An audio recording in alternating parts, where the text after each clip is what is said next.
you guys. What's going on? That's a good intro. It's Friday. Yeah. Yeah. It's Friday.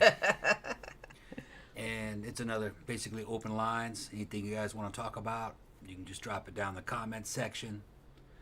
But you know what day it is. It's Friday. Time to get drunk and Yep. talk about bullshit. It's the weekend. Yay. So we're going to usher you in to the weekend, whether you have any Gently. money or not, whether you're broke or not, whether you're staying in tonight or you're not. We're going to be here talking to you, taking you into the stars with the UFOs and the aliens, or even down into the crypts with the ghosts, or over in the damn back channel cuts and the prisons where all the damn serial killers are. You never know who might show up. Is that a hint that you might like do BTK in a little while? BTK might show up. You don't know what'll you happen. feeling then? He might show up tonight. We don't know. I might channel him. Using my psychic Been a while. abilities to channel. I thought you were practicing for your ASMR channel. No. It's just normal. With all of that. I'm getting them ready. I'm getting them ready today. You're getting them ready? Using the power of my voice. Oh, okay. I'm putting them in a damn catatonic state. Or no, what would be a better word for it? Putting them in a hypnotic state. Yeah, catatonic. Yeah, probably not catatonic be good. state, just falling asleep. My boring ass putting you to sleep. Right. So go ahead and put on your headphones and take your ride back from work, or get up underneath the covers with your headphones on, fall asleep, listening to Tom and Jetty. Yeah. Ushering in the weekend. Gently easing you into the weekend. Yep. Zach says, Mom had to go to the hospital again. Oh, sorry. Not super serious, so I'm waiting for Dad to get back, and I'm kind of worried. Well, shit, I hope everything turns out okay. We'll put out some of that positive energy. Yeah, that's what we're trying to do. I mean, you know. That's all we can do. I need more positive energy in my life. It is getting positive. Yeah, I know. But, you know, we'll see how things go. We'll see how things go. I think it's going to go good. I think so, too. But we'll see how it goes. What we're talking about is that Jenny got 2 really good job offers. Interviews Monday and Tuesday. Yeah. One of them's closer than the other one, but the money's very good. It will affect the show, but it has to be done. We got too many damn bills to pay. We'll still be able to do Wednesday, and we'll be able to do Friday night. Friday nights. It would just be regular daytime hours. Yeah, It wouldn't be. Yeah. And So it's not really gonna affect. I probably wouldn't be able to do as many those little reviews of like recorded ones, but I'm still gonna do them though. I just will probably do like fewer ones. I'll just do them like on the weekends or whatever. I just do that shit live. Well, I don't.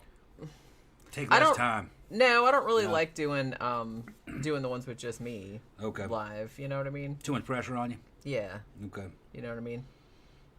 So. Probably make all kinds of super chats. By the way, super chats are active, and we also have super thanks. If you're listening to any of our old shows recorded, you can press that super thanks button, and it's like putting money in the damn jar. Like, you know, when you go to those old damn bars, we had the piano man there, and he had that big old goblet, big old glass goblet, and you threw $1 in there so he could have some change because he's playing this beautiful music, and that's what we're playing. We're playing beautiful music tonight. I guess that's subjective, but you know. Yeah. Also, I think I probably should have checked, but you know how fucking organized I am. Mm-hmm. I think I activated YouTube memberships also. So I think like I think it's like $2.99 a month. There's only one tier. I didn't bother with the shit with Patreon. I think it's $2.99, and you get like I made little badges and like little exclusive emojis that you can use if you're a member. One of which says Tomsplaining on it. Tomsplaining? And it has like a little cartoon of like a little muscly guy that looks like you. Is it? Yeah. That's a tip if I'm Tomsplaining? How does that work? Well, that if somebody gets a membership, Yeah. and they're in the comments or in the chat, I think too. Yeah. They can use that as an emoji. Oh, okay. You know what I mean? Yeah. They can I buy. made 4 of them. They can buy a Tom's. Yeah, there's a Tom's Splaining one. Yeah. There's a Smell of Sanctity one. Yeah. It's like a rose. Yeah. There's a Pookie sighting one that has like a little gray kitty face. And what was the other one? Oh, the other one was Where's That Raccoon with a little raccoon head on Eventually, it. got to get a BTK one. Yeah, I can only do 4 at once. Like once you get more members, you can do you can unlock more. Tom's blind ass. He can't see. He can't see.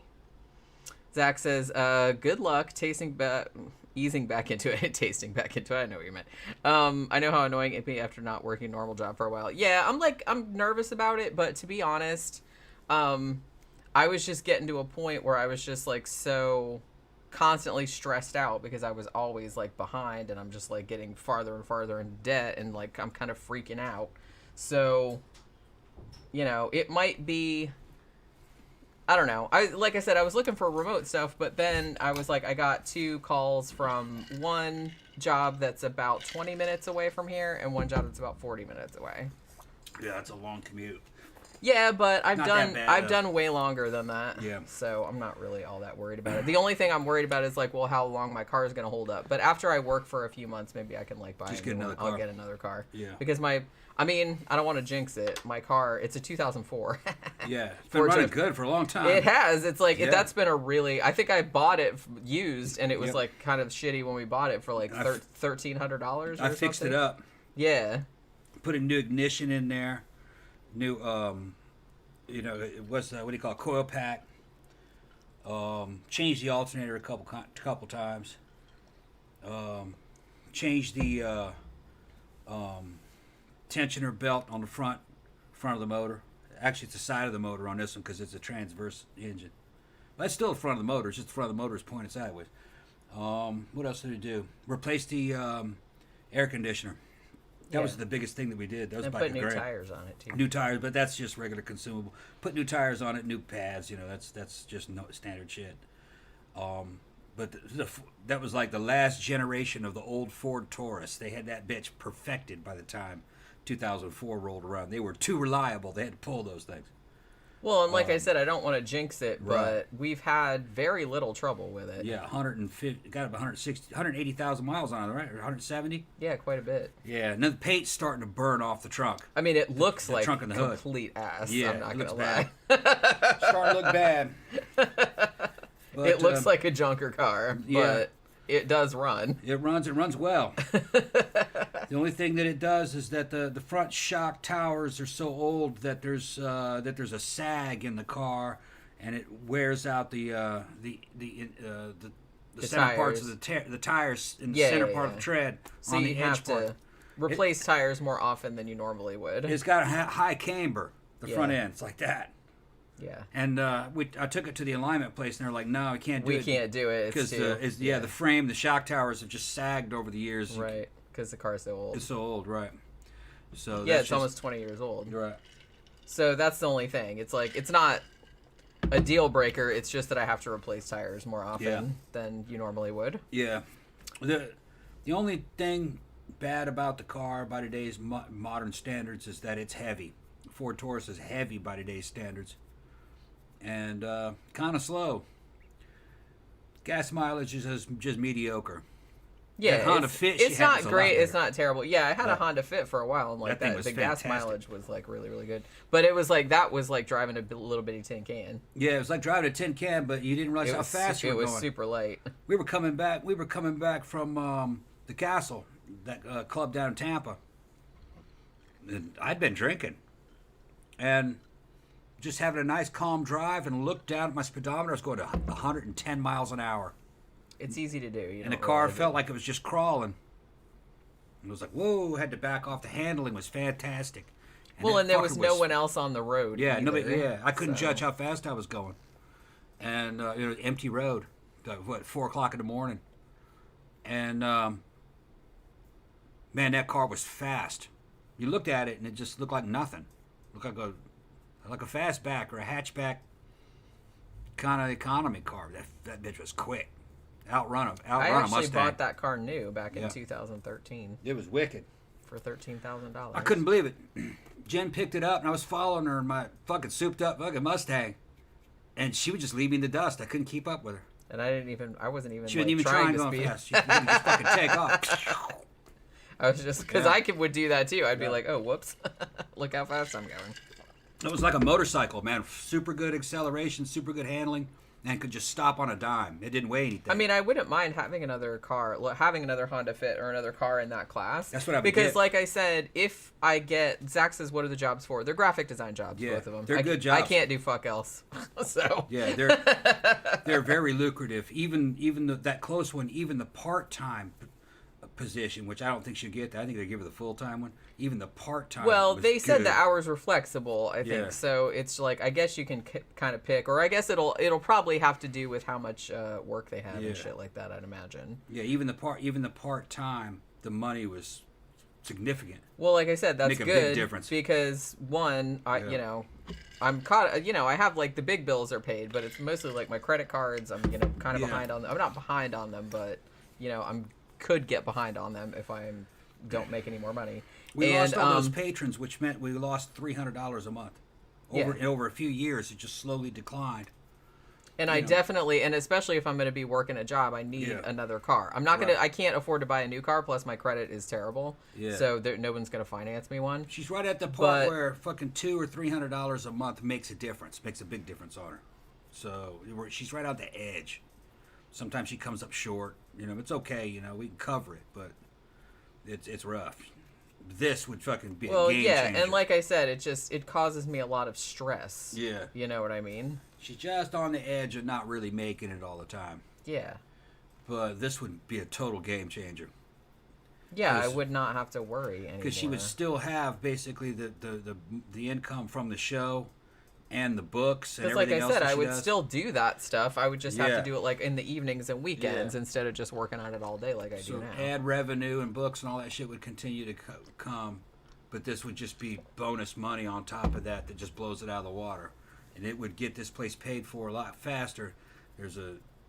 Gotta get a new roof on the place, which paid the down payment for that. In a couple months, they'll be down here to change that roof. And that's like $15,000, and it's all going to be factored in. Well, and like I said, alone. Florida, like like homeowners insurance are being real tools about. Having it. You have to replace your roof every 10 years now. Yeah, which is ridiculous. They're making us. I mean, they're an insurance company. And they won't take any risk. They won't run any risk on the roof. Now they want us to take all the risk and pay for everything. Well, yeah, that's how insurance companies work. Fucking assholes. And then that's why they make more money than anybody. As soon as that shit gets done and it's up there, the next step is I got to start planning to replace those 2 outside units out there. One of them's going to go. I'll place the little one, and then maybe a year or so after that, I'll replace the other one. Because you just have to start in Florida. You have to replace those outside units before they fail. You don't want to be without. They will. And they will. And they're going to fail in the summer. Probably in August. Yeah, oh yeah, because they're working hard for the summer. And but this house has got good insulation compared to the old one. They don't work as hard as the other one did. And there's 2 of them out there, so they're kind of covering for each other. Well, this house is newer than it's not that much newer, but it's definitely a lot more better insulated. Yeah, it's better insulated, and it definitely has like more. It's just easier to keep cool. And matter of fact, like this fucking office up here, my office that we're in right now is above the garage, and it's usually freezing cold in here. Yeah, which is fine with me because I have a jacket. But you know what I mean. It's just kind of it's an uglier house. It's not an ugly house, but I don't think it's ugly. It's not an ugly house. It's just not. It's not as cute as the other It's not one. flashy. It's not. The other one was flashy. It's just very like rectangular. Yeah. It doesn't have a lot of like bells and whistles or like swag on it. The other one was like a damn house made out of glass. It was just windows everywhere, which was kind of refreshing. You know what I mean? It had that Florida tropical feel to it. You could see palm trees everywhere. And we had I don't love that though. I like it. Fuck the outside. Looked like something out of a movie.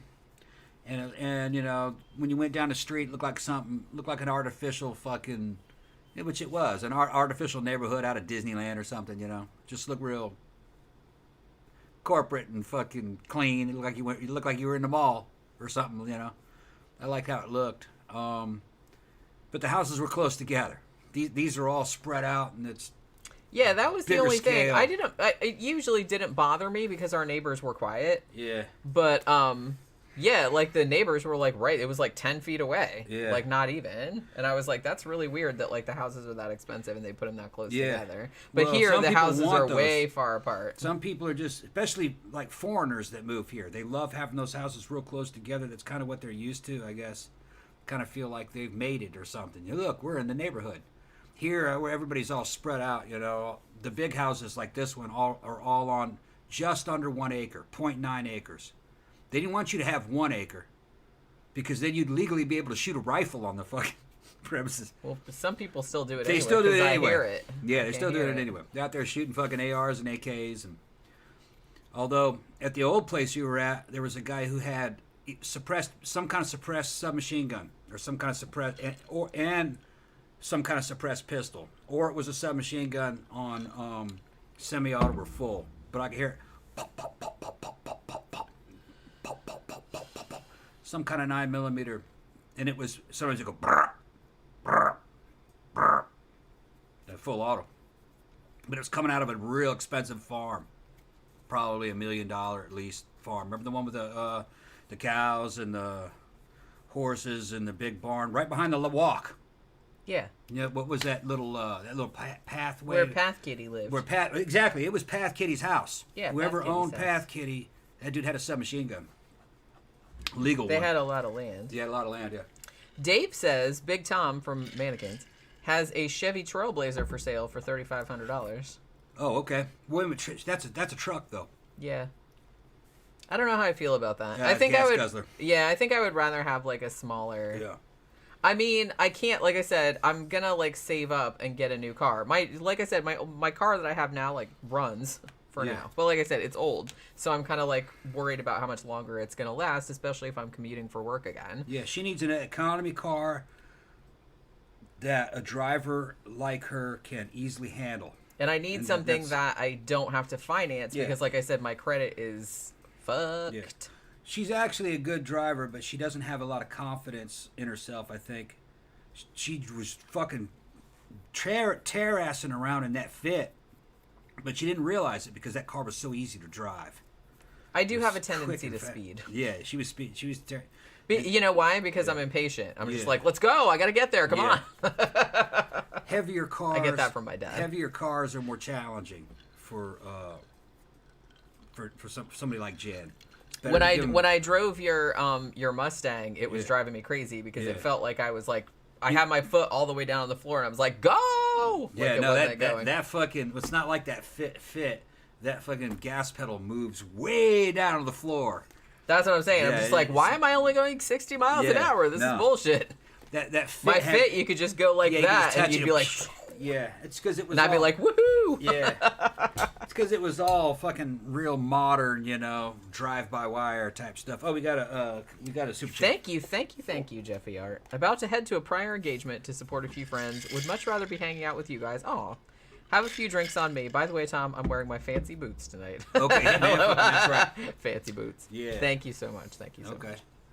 I wanted to tell you this, Tom, because I'm sure you'll go off on a big long thing about this. But Okay. Granthars says Yeah. Marilyn Reichskub Yeah. just wrote a book Uh-huh. called Fam-ish, Uh-huh. where she talks about her lovers. Uh-huh. Names were changed. Okay. She says her first beeger ever was from a boy in high school named Dom. Any idea? Who is Dom? Yeah. That's me. Yeah. That's You heard it here first. Man, we should be on like Inside It. She was cute, man. She was cute, and she was she was cute, and she was fun, real fun. She's accomplished. Yeah. Uh-huh. That's really funny that she put that in the book. Yeah, you go So ahead and buy somebody- it. Yeah. So somebody's talking about you. I wonder how she rated me. Well, we were friends, you know what I mean? So we were in drama club together. We were always. I don't even know, like, giving somebody a blowjob, that's not really a rating situation.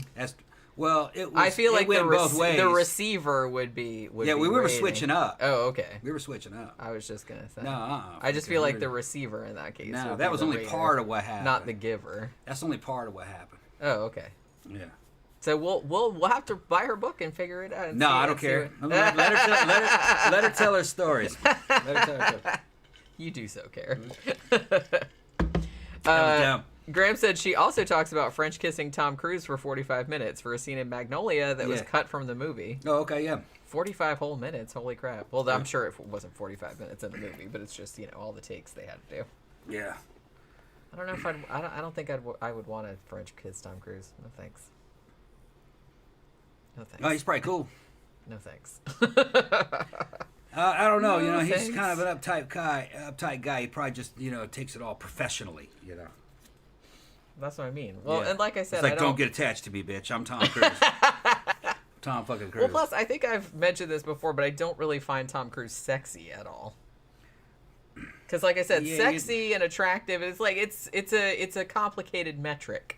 I do not find Tom Cruise sexy at all. Well, you've only seen his movies. You haven't been right around him. He might, you know what I mean. You never well, can't tell. I know that. You never can't tell. He might be very magnetic. That's I like don't know. that's he like just comes across as kind of douchey to me. Like I said. yeah. Well, like I said, that's the movies. I've read that you can look at Arnold Schwarzenegger. Arnold Schwarzenegger's made a lot of movies. He's not a sex symbol. No, absolutely Guys liked not. him. He thought he was cool. But there are women that wrote about him back in the 70s and what he was like in the 70s and the 80s, and they said that he was just intoxicating and that real addictive, that women couldn't get away from him once they because he kept grabbing him. no, they'd follow him around everywhere. I know, just fucking stalk him and shit. You know what I mean? Because when he'd start talking, he said that he was real mesmerizing, and he would bullshit and tell these little stories, and women would just get sucked into his little stories about dishwater and shit like that. Fucking just because I think the Arnold's image through the movies is that he was real serious, but in real life he's not. I've seen listened to a lot of guys that came up with him in the early days, and what he's actually like to hang out with. He's a clown. He's constantly clowning, and but he was in a lot of comedies later, Yeah. so I can totally see that. He's constantly clowning and lying and making up stories. Basically, he was like a proto-troll. He'd troll the shit out of you. He'd have people, like somebody would ask him, how the hell did you get so big? And he goes, my secret is dishwater. And he's like, what? And he goes, every day when you have, after you wash the dishes, the water in the bottom of the dishwater, just take a rag and put that down in there and sop some of it up and squeeze one drop into a glass and drink it. 3 times a day. You'll get much bigger. Got to have soap in it. He said, yeah, that's what he was telling people. And people would like, really? And he's like, yeah. No, duh. Yeah. How stupid are people? It was the 70s. That's no excuse. It was the 70s and the 80s, And Still, you should have known better. Well, this is how stupid people were. I mean, still are. There are still people that cannot accept that Arnold Schwarzenegger did anabolic steroids. He was the king of anabolic steroids. He would just pop Anavar pills like it was fucking candy, But Arnold did steroids? Yeah, fucking right. All those guys from that era, they were just fucking. He was roided out and huge by the time he was fucking 17 or 18. You can't get that big naturally by 17, 18. Steroids. Kaylon Higgins said, have you guys seen Skinamarink yet? I haven't, but that and Infinity Pool, the Brandon Cronenberg movie, are my most anticipated. And I see, because I've seen a couple of my horror review channels that I like, have already put up reviews of Infinity Pool. One of which was the guy with a really weird expression on his face going, what the fuck did I just watch? And I was like, ooh, that bodes well. Yeah. I really do like the Brandon Cronenberg movies that he's made so far, so I'm really looking forward to seeing Infinity Pool. I've heard it's weird as shit, and I love weird. Zach says, agreed, Jenny. Cruise versus Daniel Craig. Craig any day. Oh yeah, big time. Daniel Craig is way sexier. And he isn't really handsome either, but God, he's sexy. Yeah. Is he straight? I got a feeling that Daniel Craig's gay. I don't know. Well, his character in Knives Out is gay. Yeah, I thought he was gay before that, though. But I don't... I thought when he was James, in Bond is a straight character, but I had the feeling that personally he's gay. I don't know. Yeah, I just kind of had that feeling. He doesn't come off as gay. I've never heard one way or the other, or cared one way or the other. He doesn't come off as gay. I just had a feeling. My gaydar got set off. I don't know. I never thought about it. But yeah. I thought there was a good chance. I think the thing about Tom Cruise that I don't like, and I think I've mentioned this a million times before, but it's just like he seems too much. He seems like too much. I don't know. He just seems kind of dorky, and he's just kind of. I don't know. He's just like not intense necessarily, because that's not always a bad thing. But he just seems like, I don't know. He just seems too square, and he just seems too normal, and he not normal. That's not the right word either. I don't know. Generic. Yeah, maybe that's what it is. He's basic. He's basic. Very basic. Yeah, he's very well. In the modern like kind of context of that word. He has a generic kind of corporate face for his facade. Yeah. But I've never really been into that kind of thing, because there's really nothing interesting about that. He's trying. It's as if he's fucking real conventional, but excellent. All right. I'm gonna give Tom. He's excellent in his conventionality. Yeah. Well, it's kind of like corporate Superman. But I'm gonna I give Tom credit where credit's due. He's good with a gun. He can shoot. He's got real training. He can really ride motorcycles, and he rides them well. He can fly aircraft. He's physically fit. Last I saw. I don't think he's natty. I think he takes stuff. Not real heavily, but some. HRT at least. But I think he's done a couple cycles and does little touch-ups here and then. I think he's a good actor. He delivers. But the thing is that when you go see a Tom Cruise movie, his audience wants to see that Tom Cruise character. He's always pretty much the same character. But he can modify that character. Like in Collateral, he was the bad guy. I thought it was really good. I thought he was great in Interview with the Vampire. He can do other things. It's just that's not where his money's coming from. I haven't seen Top Gun Maverick. Everybody says fantastic, and he's just being him. But that shit fucking won the box office. It took all the money, and that's his job, make money. So he does it. So I just give him credit where credit's due. Not all of his movies do that, though. But I thought he was great in his science fiction movies. I thought were good. It's just like you said, he's a little, in some ways, bland. Yeah. In some ways, bland. Like I said, that's why, and I've never really been into that kind of thing. I'm just not into the whole kind of... I thought he was a great fucking Ethan Hunt. I mean, to be honest, like, even a lot of the kind of real big ticket, like the actors that are in Marvel movies and stuff like that, it's like they're conventionally good looking and they have like nice bodies and all that other kind of stuff. But to be honest, I can't really tell one from the other. Yeah. Like sometimes I get them confused. Yeah. I'm kind of more interested in character actor type people, because at least I know who the fuck they are. Overall, I like Tom Cruise's product. I don't know the guy personally, of course, but I like his product, what he does. It does make money. That's another movie. We need to see Tropic Thunder. Yeah, I haven't seen it. That's another one that I keep wanting you to see, because I think you would really like that one. Because Tom Cruise is in that. I'm sure I would. Everybody loves it. And he's actually, that's one of the roles where he's kind of like more comedic. Yeah. So and it's actually really funny. He was good in that 4th of July one, too, the Vietnam one. Or the 4th of July. Yeah, I thought it was good. So no, I give him credit where credit's due. I think he's. Is he a great Shakespearean actor? No, he's just a dude that delivers at the box office. Like you said, he's a little bland, but that's the character and the writing. But that's what he's for, that does. People are paying to see that. That's just the. I think if you want to have wide appeal and get a lot of, you kind of have to be a little bit in the middle, kind of generic. I think it sells real well. Well, yeah. I mean, and I think that's kind of the problem I have with it too, is that it's just to try to please as many people as possible. It's like you have to be as bland and generic as possible. And so a lot of them tend to like kind of look the same and kind of act the same and kind of have the same thing going on, and that doesn't really interest me all that much. Yeah, but the thing is, I don't think he looks generic. he looks like Tom Cruise. He's got his own thing. He's got good physicality and a lot of skills. So you can buy that he did some shit. They show him do some shit on screen, and you can buy that he did it because he probably did do it. So if he was really generic, it would have been, you know what I mean? It would have looked fake as fuck, and somebody else would have done it for him. Or, you know, he wouldn't be doing his own stunts, and he's not like that. It's just that the roles that he plays are kind of generic roles. That's part of it too. You know, they're kind of corporate, acceptable guy.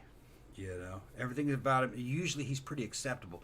That's why he did Collateral. He played that damn psycho fucking hitman. I thought that was a good break from what he normally did. I liked it. But he can't make a living doing just that. You know, I think his audience wants him to be basically, you know, Maverick in Top Gun or Ethan Hunt in Mission Impossible, which I thought was a great series. Each one of them kind of was really good for the time. You know, one of them was a John Woo movie, and then later on with Fallout was almost like something out of the new James Bond flicks. I got them all. I don't have the brand new one though, or the last one that came out. Last one I have is Fallout, I think. But I gotta go check my catalog. So Camp Guy says, like my 24-year-old son, he's not that good looking, but he attracts the ladies like I've never seen. He's a blue-collar guy. Wears a tool belt and a hard hat at work. Ooh, there's a whole, like, subgenre of, like, fantasy, like, erotica for that.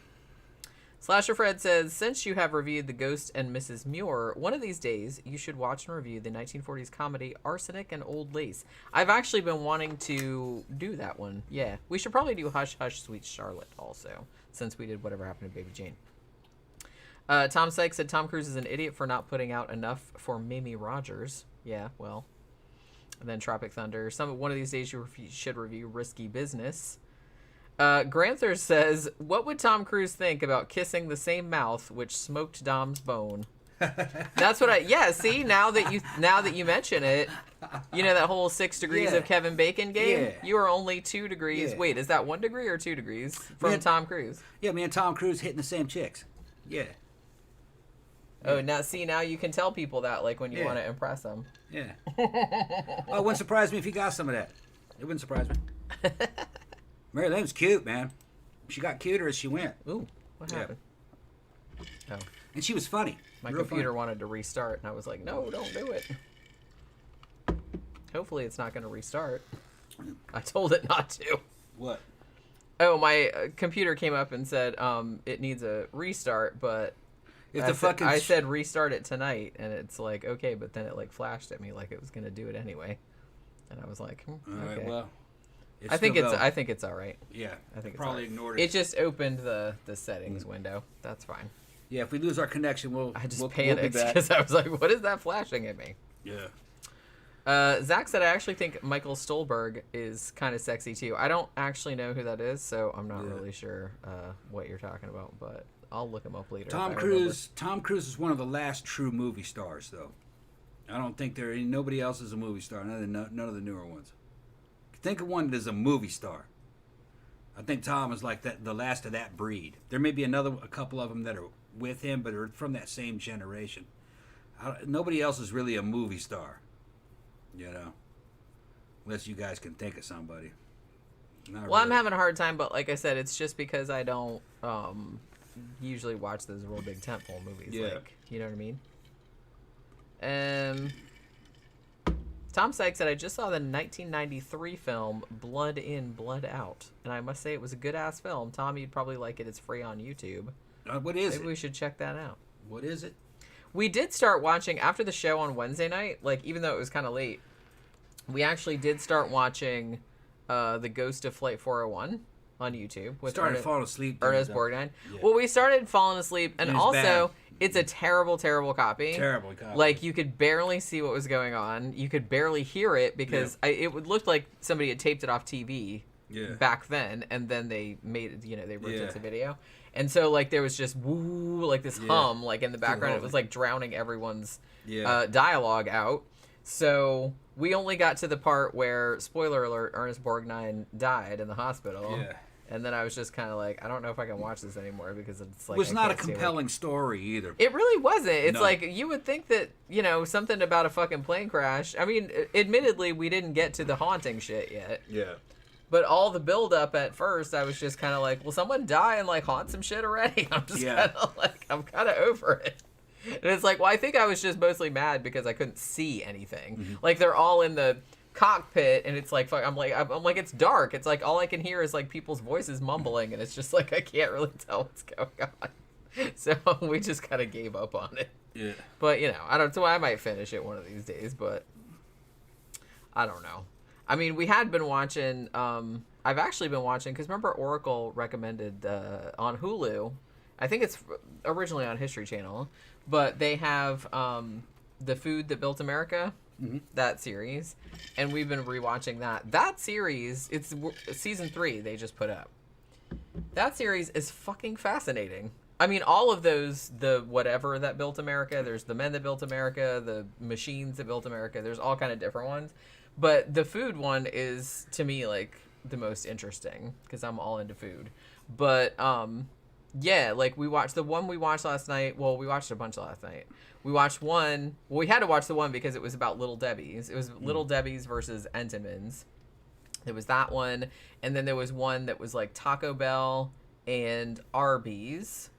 And then there was one that was Benihana and TGI Fridays. And I don't know if you guys know this, but TGI Fridays started out in the 60s, I want to say, as a singles bar in New York City. Yeah. And it was funny because you don't think of it nowadays because everybody just thinks of it as like a restaurant with a bar attached to it with like, there's lots of restaurants like that. But back when TGI Fridays opened, nobody had this concept before. Yeah, a restaurant with a bar, they didn't have that concept. Well, because it was a kind of thing where during this time period, like, they were like, well, single women didn't really go to bars. Like, bars were like dude hangouts. They were all like dives and they were kind of scuzzy. And it's like you would, like a respectable woman, like a single woman wouldn't go to a bar like by herself. Yeah, they weren't even young guys in those things either. Yeah. They were old guys back then in those places, just filled with fucking cigar smoke. Right. Those guys. So, like, one guy was, like, sitting in there, and he was like, why aren't any single ladies in here? And they're like, what the fuck are you talking about? A single lady wouldn't come in here. And he's like, maybe I should make a place where they actually would come. So it's kind of like a bar, but also kind of like a restaurant. And it was kind of, I don't want to say TGI Fridays is classy, but they made it kind of, like, classier than the bars at the time. And nobody had done that whenever it started. Yeah. And so it was, like, a massive, massive hit, like, in the middle of New York City. They said there's fucking lines around the block and shit like that, which is crazy. I was just like, I didn't even know that that's how it started. But there was that. And then there was another episode that was Famous Amos versus, well, that's not versus, but Famous Amos and Mrs. Fields. That was another one. But there's one, I don't know how many more there is. There's a pasta one. That's the next one, but I haven't watched that one yet. And also tonight I might have to watch the new Gordon. Yeah. Because they probably put that up. John is saying, I don't know, I think Arnie and Sly were movie stars also. Yeah, I guess you could say, well, as I said, there are some movie stars. Like, yeah, from that era. They're all from that era. There aren't any newer ones that I can think of. They were movie stars. I got to give it to Sly, though, over time. Sly beat Arnie over time. Just with what he could produce stuff, He could write scripts. He was a lot more talented. John Smith said, in the UK, wine bars tried to appeal mainly to ladies in the 80s. Yeah. I mean, that's the thing. I mean, like, nowadays, like, I guess women don't really care about going to bars and stuff, but it's just funny to think about back in the old days, they didn't really... There was no internet back then, so nowadays I think all young girls meet everybody online, dating apps and shit. Well, I'm just saying there's no stigma about women, like single women, groups of single women, or even single women on their own, like going to a bar or a club like by themselves is not that big a deal. You know what I mean? But like back in the old days, it absolutely was. I think it depends on who you ask. Like, yeah, it's not a big deal to us, but I'm sure you could go out to fucking Alabama, Mississippi, and there are people, oh my God, I'd never go, they still got religious people. Well, now, I'm not going to say, now there are some bars that I absolutely would not go to by myself, but it doesn't have anything to do with, like, morality or anything like that. I said, well, I'm probably just going to get roofied, or it's like a fucking dive in there or something like that. Some are just straight up meat markets, too. Yeah, You know? I don't really like places like that. Like, I grew up in Daytona Beach, and there was a place, I think, I don't know if it's still open or not, but there was a nightclub there called, what the fuck was the name of that place? Razzles. That's right, Razzles. And you just know that that's what kind of bar it was, or club it was from the name.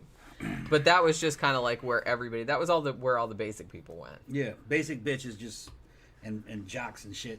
Yeah, and it was like right on A1A, which was like the main street, like right along the ocean. They kind of tend to be expensive too, because they're ripping those people off. Sure. And you go in there and fucking, they're just there to get laid, and nobody knows anybody. Nobody's really a regular.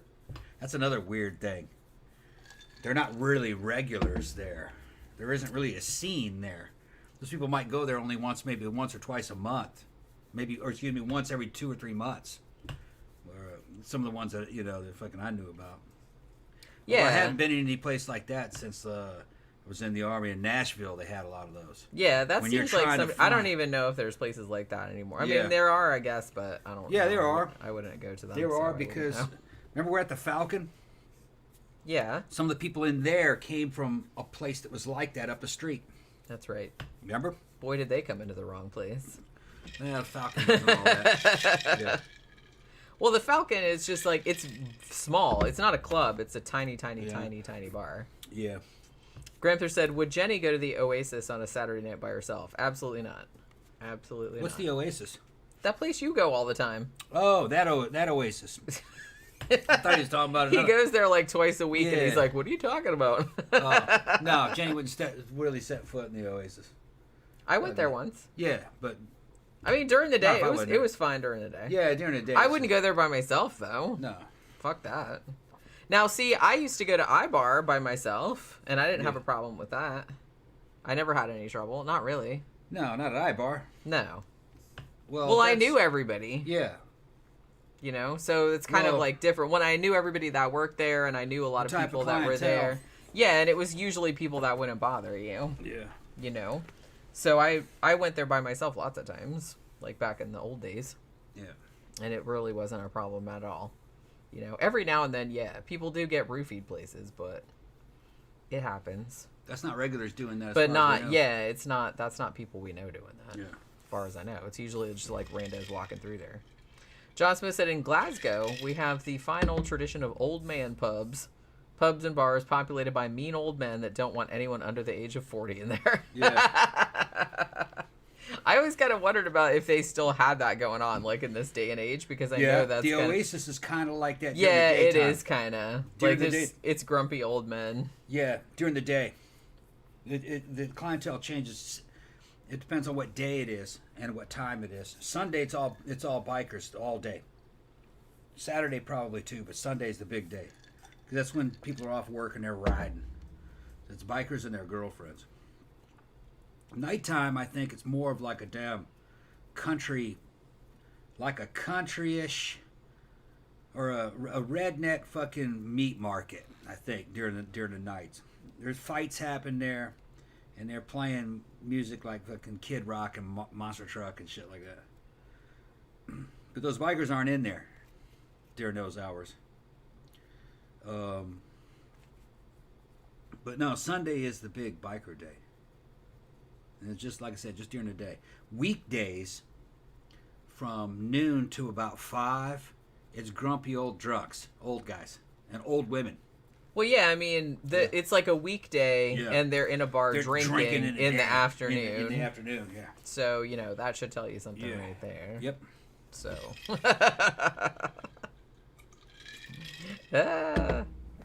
Graham says, old man pubs, bitter gray hairs, talking shit about politics, young people, ex-wives, and how the world is going to hell in a handbasket. Good times. Yeah, it really doesn't seem like that fun, but I mean, I guess they're having fun, like in their own kind of way. At the Oasis, they're not talking for the most part. They're just sitting up there drinking. They're just sitting there drinking. They're sitting there drinking, and you know, and I'll be playing a jukebox. The jukebox got you got an app for it, and you can pay for it directly through your account, you know, and they got all these different functions that you could do. So I start fucking with them, you know, by playing fucking shit like Rammstein and stuff. Well, they're in there mostly because, one, they're alkies, and two, the the bartenders fucking pull their titties out all the time. That's part of it. So you know. They'll pay him more. They flash him. They give him a bigger tip and shit. Yeah. But I don't. The thing is only an old guy would really care about it. Those girls are not really hot, you know. Well, that's what I mean. Amy's the hottest one. You know what I mean? Really. And she's my age, you know. Kind of skinny fat. Skinny with big belly and fucking big old titties. Well, that's the thing. Yeah. Once you get to a certain age, I guess you kind of take what you can get, you know. Those dudes are in their fucking 70s and shit. They just, all right, hey, whoa. You know, for them, that's a fucking big deal. Hey, woo, beer. They're also from a generation that would find that interesting, you know. Me and Jenny have seen every fucking thing. These fucking crazy ass clubs that we go to, you know. These are the same dudes who would go to Hooters and think that was great. You know what I mean? So edgy. That would be fucking boring, you know. Well, I mean, You know. I don't like the whole vibe of sports bars anyway. Yeah. And I don't like the kind of people that go to sports bars, and I just don't like that whole. Biker bar is a trashier version of a sports bar. I've always found that. That's what it is. Yeah. And like I said, I grew up in Daytona Beach, which is like real rednecky. Mm-hmm. It's I don't know what it's like now because I don't go there very often anymore. But it does have that rednecky kind of like veneer to it. Yeah. That kind of trashy. Right. Kind of thing. And it was like that. You had like two tiers. You had your kind of like slightly upper middle class, kind of like more yuppie-ish kind of people, and they would go to like Razzles. Yeah. And then you had like your fucking rednecky ass people who would you had like your slightly upmarket rednecky people that would go to the Rockin' Ranch. And then you would have your scuzzy biker type people that would go to like the Cabbage Patch, which was like a skunky old dive bar. I've been at the fucking Cabbage Patch. Yeah. It's not all them bikers are the same though either. Like this is my main friend down there. That's Chris. All right, hold on. Chris, he's also a veteran, and he's got a real neat. That's him right there. He's got a really cool Triumph Rocket 3. Fucking does a bunch of steroids and shit. We'll sit there and fucking talk about steroids. He got hurt and gained a bunch of weight. His face got fucking fat as a motherfucker. And he's talking about, man, I got to get this fucking... My cheeks are getting too big. See how big his cheeks are? He hurt his back. So he wasn't able to work out. But he's back. He's back in the gym now. But that's the place. It's just that. That's what it's like during the day. You just hanging out, fucking catch up with each other, look at people's motorcycles.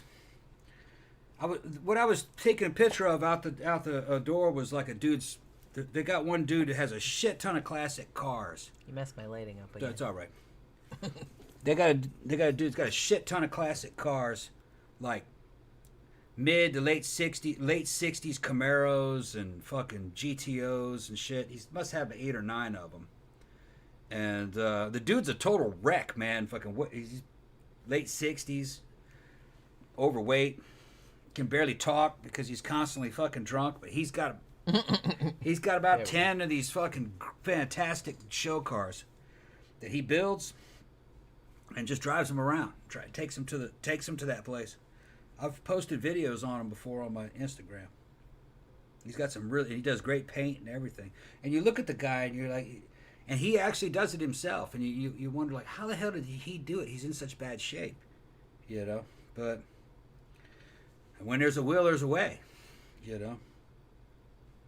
I mean, I'm not going to get on anybody's case for, like, you know, being drunk during the day, because, hey. But, you know, I do that shit too, but, you know. So I can't really get on anybody's case. But it is kind of like, I don't know. I know there's not much to do around here, but... Well, there isn't much to do around anywhere at our level, I guess you could say. Everything seems to be boring to me now. Well, that's not good. I've done everything. Oh, you have not. I've done everything. You have not. Yeah. Ben Frail said day drinking is the new golf. Yeah. I don't drink that much when I go there. I only drink about 3. I drink about 3 or 4 of them. Gramthars said, I had a buddy who would always talk to the bimbo waitresses out on dates, or ask the bimbo waitresses out on dates. He thought they were digging his vibe and sense of humor. I was like, dude, they're just putting up with you to get a good tip. Yeah. I mean, that is a rookie mistake. Yeah. That is just kind of like don't chase the help. I mean, yeah. I feel like every group of friends that goes to somewhere like Hooters or something like that, there's always one that's like, man, she digs me. I'm like, no, she doesn't. Just knock it off. She's just being nice to you to get more money. And it's like, I feel like most dudes learn that by the time they're like in their 20s, but maybe not. Maybe not.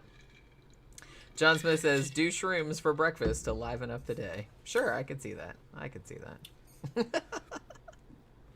John Smith said, in the northeast of England, until fairly recently, we had working men's clubs, men-only clubs.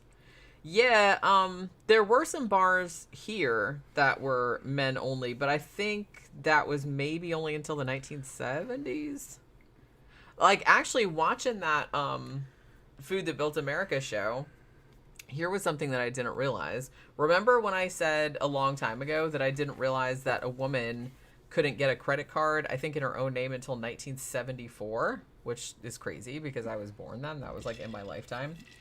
For a long time, they were actually talking about Mrs. Fields' cookies, and they said she couldn't get a loan to open her business in her own name. Like, her husband had to sign it. And then I didn't realize this, but they said actually it wasn't technically legal everywhere. Like, I guess on a federal level, for a woman to like take out a loan for a business and everything like that until 1988. 1988 was when they passed that. And I was just like, are you fucking serious right now? I was almost out of high school at that point.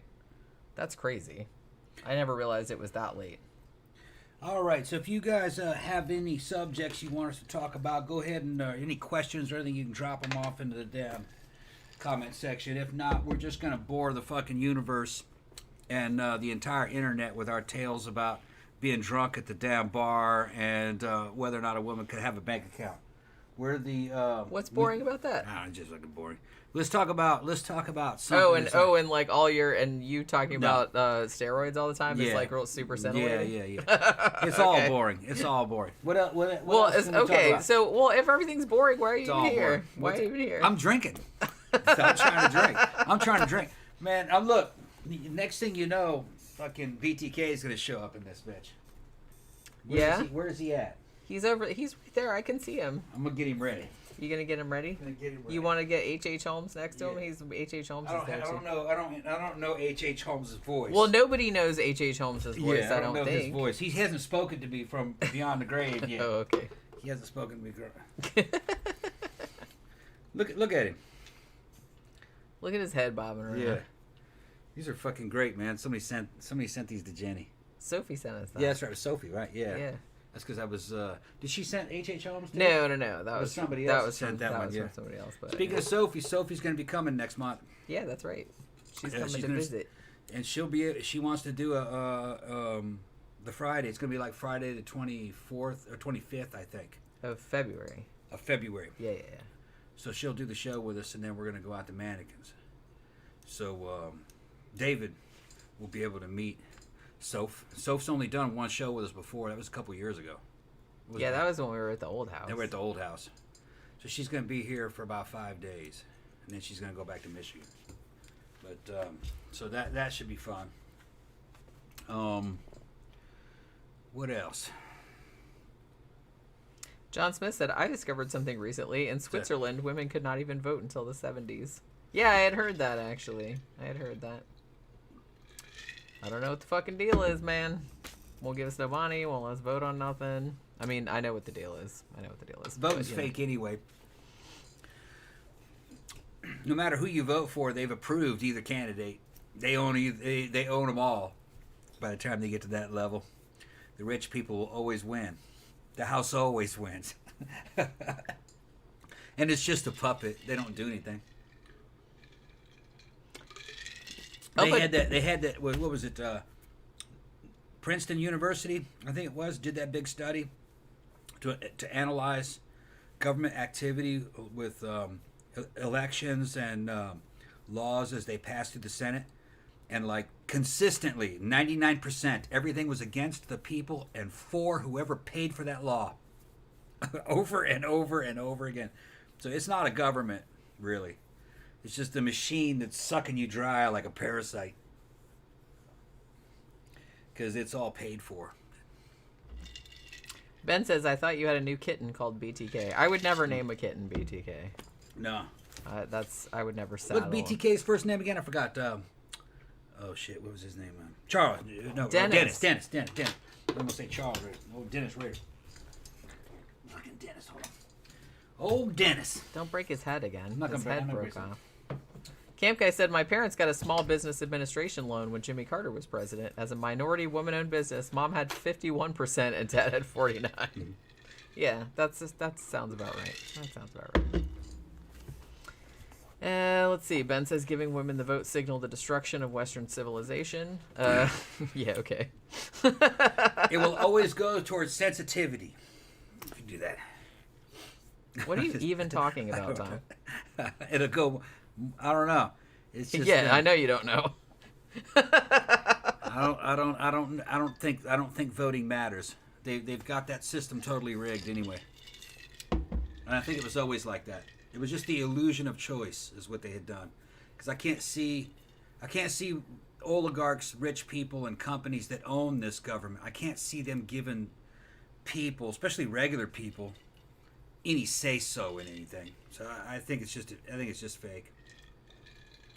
John Smith said, I have a cat I'm convinced is Jeffrey Dahmer reincarnated because he enjoys killing stuff and playing with the bodies. That's kind of all cats, though. Yeah. Although, I mean, I don't know if Pookie necessarily enjoys killing stuff. She does play with... She stopped killing the lizards. Yeah. She likes to, play with them, but I think she realizes that it's like, oh, I can't play with them too long or they stop moving around. Yeah. She's gotten to the point where she lets them go. Yeah. So she's kind of learned. She doesn't eat them anyway. Now, like I said, I had a cat that used to absolutely eat them, except the heads. She would just, leave little lizard heads all over the place. We'd find them, out on the front porch. Gramthars says, talk about tasteful goth home furnishings, turkey necks and family members, Abraham Lincoln, hero or villain, viewers you miss that you wish were still here. I guess that's what you mean. Abraham Lincoln, villain. Everything you know about him is a lie. It's fabricated. It's pseudo-history. A dude named Razor Fist, who's from the North. He's not some kind of Confederate sympathizer. He's from the North. Did a really good show on it and gave all the quotes, all the independent witnesses, people that were from Europe who watched the whole War of Secession go down and everything that Lincoln and the Lincolnites did. It was all one-sided and bad. Extremely unpopular in both the North and the South. He quelled a bunch of riots and uprisings, even in the North, of people that didn't, counties and states that didn't want to fight the South. Didn't really free any slaves. Only freed slaves that were in the Confederacy and not ones that were in the Union. It's all just... and really, if you look at the Lincoln Memorial, he's sitting there on a fucking throne, and underneath each of his hands on the front of that throne is the fascists, which is the bundles of sticks, which is a symbol of fascism, And they're talking about we're under a new perfect union. That was the beginning of the American Empire and the end of of federalism, where states joined the Union willingly and had the right to leave it willingly. It was just the beginning of the empire. I always thought that now was kind of like the time of like Julius Caesar, a good analog, the end of the Republic and the beginning of an empire. No, the Republic died a long time ago, 1860s, maybe even before that, because the robber barons were really getting and the banking cartels were getting a really big grip into the system. And none of the people were really being represented in any of the states. It's just that everything's been kind of propagandized and glorified. The past wasn't very good. Oh yeah, back in the day when shit ran well, it never ran well.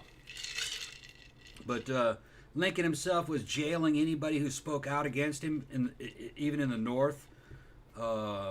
Jailed a bunch of newspaper reporters who said, "Hey man, this may not be the right thing to do. Maybe we should let the South go. You put too many tariffs on them anyway. It's taxation without representation." There's just a bunch of arguments against Lincoln. The whole thing about Lincoln being a hero was like after the war, and it was a creation of Washington D.C. It was built upon stories and propaganda.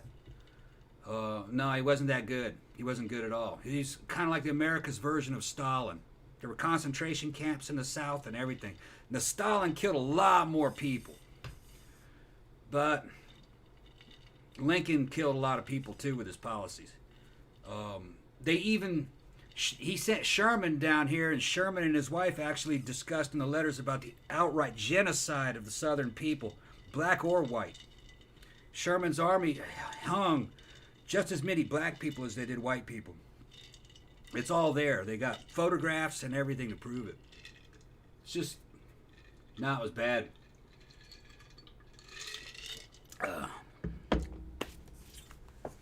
Well, show's not fun anymore. Well, he asked me. Let me go make another drink. Yeah, I guess I could use another one too. Okay. Viewers you wish were still here. I still wonder what happened to Sandra, the German peanut butter ambassador, and Tila. And I haven't heard from either one of them, and I kind of hope they're okay, but, you know, I understand, like, life happens and shit like that, but you know what I mean? So, I kind of miss them, but I don't really know where they went to. Because they seem like they were here all the time, but now they're not here anymore. Tasteful Goth Home Furnishings. There's kind of a whole thing where it's, you know what?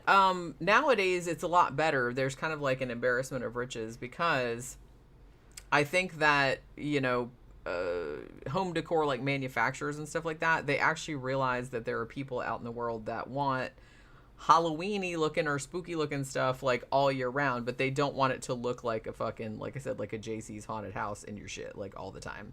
So they'll make, you know, kind of like black or kind of creepy or Victorian looking versions of shit that you can use all year round that looks spooky but doesn't look like Halloween-y. You know what I mean? Because like I said, I have like I follow on YouTube like Jade the Libra, and she's real big about like, you know, Halloween decor hunting and stuff, and that's usually the kind of shit that she looks for too, because she likes to find things that you can use like all year round, you know, not just, you know, so you can't just like slap fucking jack-o'-lanterns and shit like that over everything. As cool as that is like at Halloween time, you don't want your house looking like that all the time. I mean, yeah, or maybe you do, and that's fine. You do you. You do you. You know. Let's see, what else? Turkey necks and family members. Turkey necks. Like, well, nah, you're talking about fucking turkey necks. why not? What's the matter with turkey necks? What he's talking about is he's talking about my dad. Well, I know. Yeah. Well, no, I'm talking to the audience. I'm not talking to you. Some of the audience may not have been with us for long enough to know why he's asking about turkey necks. A couple years back, when my dad had to go get bypass surgery because he was dying of this heart attack thing that kept hitting him. So he got the bypass. It was a triple bypass. And the woman that lived across the street, I guess he's kind of sweet on her. She comes and checks on him all the time, and she's a real good-looking black woman, and he's friends with her husband. Her husband is a National Guard guy. He's a sergeant, first sergeant of the local National Guard over there in Mississippi, in Heidelberg. And she checked on him every day, make sure he wasn't dying. Okay, she still checks on him every day. So he likes her. She would bring him turkey necks every now and then. Whenever she cooked turkey, you could get turkey necks in Mississippi for nothing. And he told me on the phone long before the little heart attack. He goes, my neighbor brings me turkey necks, man, and I didn't realize how good them things were. And I was like, really? He goes, oh, man, she could cook them things. Those things are fantastic. He mentioned that, too. So he comes out of surgery, and he called me over to the bed, and he goes, they put turkey necks in my chest. And I was like, what? And he goes, yeah, I saw them. I saw the doctor take a bunch of turkey necks and put it in there and put it all back together. And I said, no, they're not. He goes, yes, they did. He was convinced that the doctors put turkey necks in there. And the reason why he thought that is because about an hour before he said that, the woman that brought him turkey necks came to visit him in the hospital, his neighbor. So that kind of clicked. He remembered about the turkey necks and got it conflated with his heart surgery. 'Cause he had what they call hospital psychosis, where he lost his fucking mind in the hospital. Happens to the best of us. Yeah. You know, and he thought all kinds of shit. He thought that he had been abducted by a cult of people. And he was asking Goober, who was his childhood friend. He goes, go down to my truck. Because of course his name is And of course his name is Goober. Yeah, well, that's his nickname, Goober. And he goes, Goober, go down. He goes, Goober, why don't you go out to my truck and go get my gun? And he's like, well, what for, Tommy? And he goes, we're gonna shoot our way out of here. He goes, why are you telling me we're gonna shoot our way out of here? And he goes, I'm captured. It's like, bitch, you old man. You're not shooting your way out anywhere. You captured? Yeah, and he's coming out of surgery. He goes, you been captured? I didn't know nothing about that. And he goes, yeah, they keeping me here. Oh. He goes, you're going to be all right. You're going to be all right. So he talked him out of it. But now later, I was there for all that.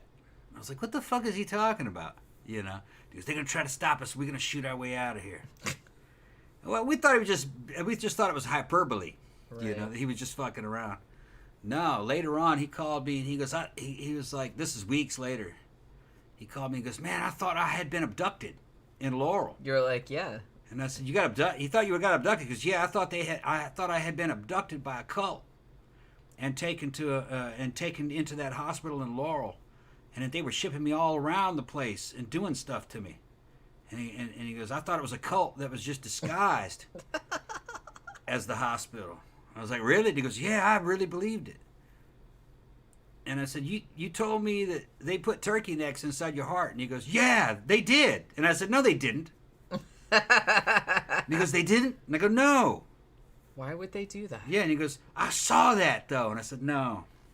Now over time, he would start laughing about that shit. Like, yeah, I thought they put me back together using parts of turkeys, like turkey necks and turkey stuff, turkey guts and fucking turkey necks. They put my heart back together with. Somebody needs to write a graphic novel about that. Turkey Neck Man, like the latest superhero, made entirely of turkey necks. Yeah. No. He could be like some kind of Thanksgiving superhero. I don't know. I could see it. Mackie Mac via our chat says, hi, Tom and Jenny. Glad to see you guys going strong. Pookie strong. Yeah. She's actually, where is she? She's around here somewhere. I saw her like right before the show started.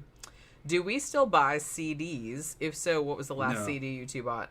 I don't actually remember. I haven't bought any CDs for a long time. Probably the last one we bought was maybe one like at a show. Like I feel like we've maybe bought one at a show. Yeah. Like if we liked an opening band or something. Yeah, we got those for free. Well, no, I know that, but I'm just saying like, didn't we buy a CD at that one show where that opening band was good and we bought their CD? Oh, that was, and I got the shirt too, didn't I? Yeah. That's what I'm saying. Was the name of that? What was the name of that? It's around here somewhere. Yeah, see, that's what I'm saying. We never actually listened to the CD, I don't think. Yeah, I mean, like, we have... Yeah, like, we have a Starry Night CDs, but, like, they usually used to give them to us for free. Yeah, they just give us that. Yeah. Ben says, I haven't bought a CD in decades, and it was mostly bands issuing their own stuff as CD singles. I mean, I still have a lot of CDs. Like, I kept all my CDs. I finally threw out all my cassette tapes, like, a couple years back. But I still have all my CDs. But that's the thing. It's like I never listen to them because I'm like, hey, if ever I'm in a mood for a song, you just fucking go and find it and you can listen to it. You know what I mean? It's, like, easier than fucking digging out a CD, isn't it? But I can understand why. It's just like owning, because you like owning movies. Yeah. I like to have hard copies of all that shit. I usually like to have a do. physical Well, product. I did for a while, but I kind of feel like my thing, though, I like having the hard copy of a book. You know what I mean? I like having, like, a print book. Now, for my book reviews and stuff like that, I've started doing ebooks because I can't afford to, like, buy a bunch of books all the time. But honestly, I prefer having, like, a print book. I like reading print books better than ebooks. You know what I'm saying? And John Smith said, not getting into the vinyl revival. No, I never did. I mean, I don't have a record player anymore. I still have a bunch of vinyl, like from back in the old days. But, and I know that there's, you know, that a lot of bands are issuing their stuff on vinyl now because it's like a big thing. But I don't know. I haven't got back into it for whatever reason. Like I said, I don't have a record player and I don't have anything to play them on. And I have a bunch of records that I can't play. El Pedrini said, last CD I bought was A Tribe Called Quest, Love Movement. Oh, shit. Yeah, that was a while back. Ben said your father learned the truth towards the end. Yes, he did. That he was entirely full of turkey necks and had been kidnapped by a cult. Okay. Well, that's just, I don't know. That's just, like, really funny. That's a funny thing to, like, think. Yeah. Hey, John Smith, if you want to know more about the war of northern aggression, go on YouTube and go look at a channel called Rageaholic. He's a real funny guy. He's a heavy metal dude. He's real smart. He calls himself Razor Fist. And the name of the video is Abraham Lincoln, American Dictator. It's only from a couple weeks ago. And he compiles all the real history, quotes, recordings of what people said, because a lot of those people lived into the early 1900s and actually recorded a lot of their testimony. And no, the official narrative is not really how it went down. But it's very interesting. And what weird is that it confirmed a lot of the shit my grandparents in the South said. And their friends. That, yeah, that's the way it really happened. And they kind of tried to erase that part of history. Yeah, he found out it was because Clarice, that's the black woman that lives across the street who looks after him. She came and visited him in the hospital. She's a real nice lady. Big, what you would call big fine. She's probably like close to 6 feet tall. Maybe 5'11". Country girl. And her husband also real big. And they had 2 or 3 kids. And my dad over the years kind of helped raise the children. He'd take them fishing and hunting and stuff. Because my dad has hunting rights on land that's right in that area. It's only like 10-minute drive. So he'd take the kids out and they'd go fishing and hunting and shit. So he was kind of like the surrogate grandpa, my dad. So he's kind of like a part of their family in a weird way. And Clarice saved his life. She saw him out on the front porch falling down the fucking stairs. And she ran out there, and she called 911 and got the ambulance there. And had she not seen that, he'd have died. She got him out of there. And her husband is like National Guard First Sergeant, Army. And I've talked to him before, but I haven't met him. But they're just real good people. They're kind of like regular country people from like a Mayberry type setting. Out in Heidelberg, Mississippi, population like 700.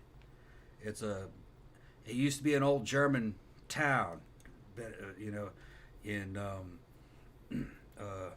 Jones County, Mississippi. Well, my dad's like the last white guy. All the other white people have died off. They just got old. Everybody else moved away. Yeah, I mean, it's a really small town. Like I said, you can't expect people to hang around in places like that. There's nowhere to work. There's nowhere to work. There's nothing really going on. If you're some kind of a state or government servant, like he is, he's part of the National Guard. They're making money. They tore down Mississippi tore down housing projects, and they went like Section 8, where they would send those same people into just lower income country housing, which is a lot better for those families. And they're experiencing there. It's kind of like Black Mayberry. Okay, that's kind of what it's like. They're experiencing the 1950s. They had parades with the cars. Some of that shit's on YouTube. You can go look at Heidelberg, Mississippi. Heidelberg High. Like 100% black. But it's like a 1950s style high school. You know, like something out of damn Greece. That's what it's like. And, you know, people from there, the only way out if you're a young guy is join the army. If you're a young woman, you got to get married. It's very traditional, you know. No thanks. Well, I think it's good. I mean, some people like that's it. That's the basic. You know what I'm talking about? It's just basic. But, you know, a lot of good people come from that. That's where a lot of your great movie directors and Spielberg and all those guys came out of environments that were like that. Well, yeah, they were just a different color. I know. But that's a good environment to come out of. I'm just saying, personally, I would not want to grow up somewhere. Well, like you go back there, it's like going back in time. Yeah. No, but that may be a good thing because they're real honest, very friendly people. I don't know. I kind of feel like most people have dark sides, and I kind of feel like communities like that just hide it a little bit better because there's always all kind of shady shit going on behind the scenes. Always. I think it's looking at the wrong way. They're just, most people aren't there for very long. Okay, the young kids move away. Okay, but they've come from a stable environment, so the area that they move into, they have morals to anchor them to help them survive. The adults tend to be kind of like going into retirement. So they're also stable. It's very stable. It's boring, but it's kind of a good place to be from. You know what I'm talking about? It's not necessarily a good place to live in, especially when you're young. There's nothing really to do. Well, and like I said, even from a practical standpoint, like you need a career, you need to make money to live. Yeah, you can't stay. You can't stay. You can't stay. No, there's nothing. You can't stay. If you stay, you'll stagnate. But it's a good place to be from. Like, you know what I mean? It's like a launch pad. Yeah, and like I said, I'm not like disparaging because like everybody's experience is different. I just said like personally, I'm not real into that kind of stuff. You know, just saying. Just saying. Mm-hmm. Chick Corea just died. Holy shit! Who's that? He's still alive. He's a jazz musician. Oh. Very famous. I didn't even realize he was still alive. Was he a Scientologist? He was a Scientologist, wasn't he? I don't know. Am I totally wrong about that? I'm pretty sure Chick Corea was a Scientologist. Or he was, like, at some point. John Smith had a better place to be from than to have to go back to. Yeah, it's that. Yeah, every time you go back, you enjoy it.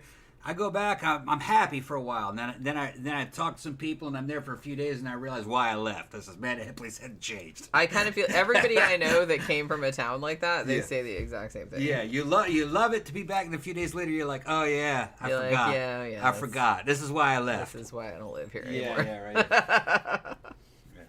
I mean, like I said, it's fine if you're older. Like, it's fine if you're, like, retired or, you know, you don't have to work anymore. You don't, like, want to go out and do anything anymore or anything like that. Like, that's fine, you know? But I don't know.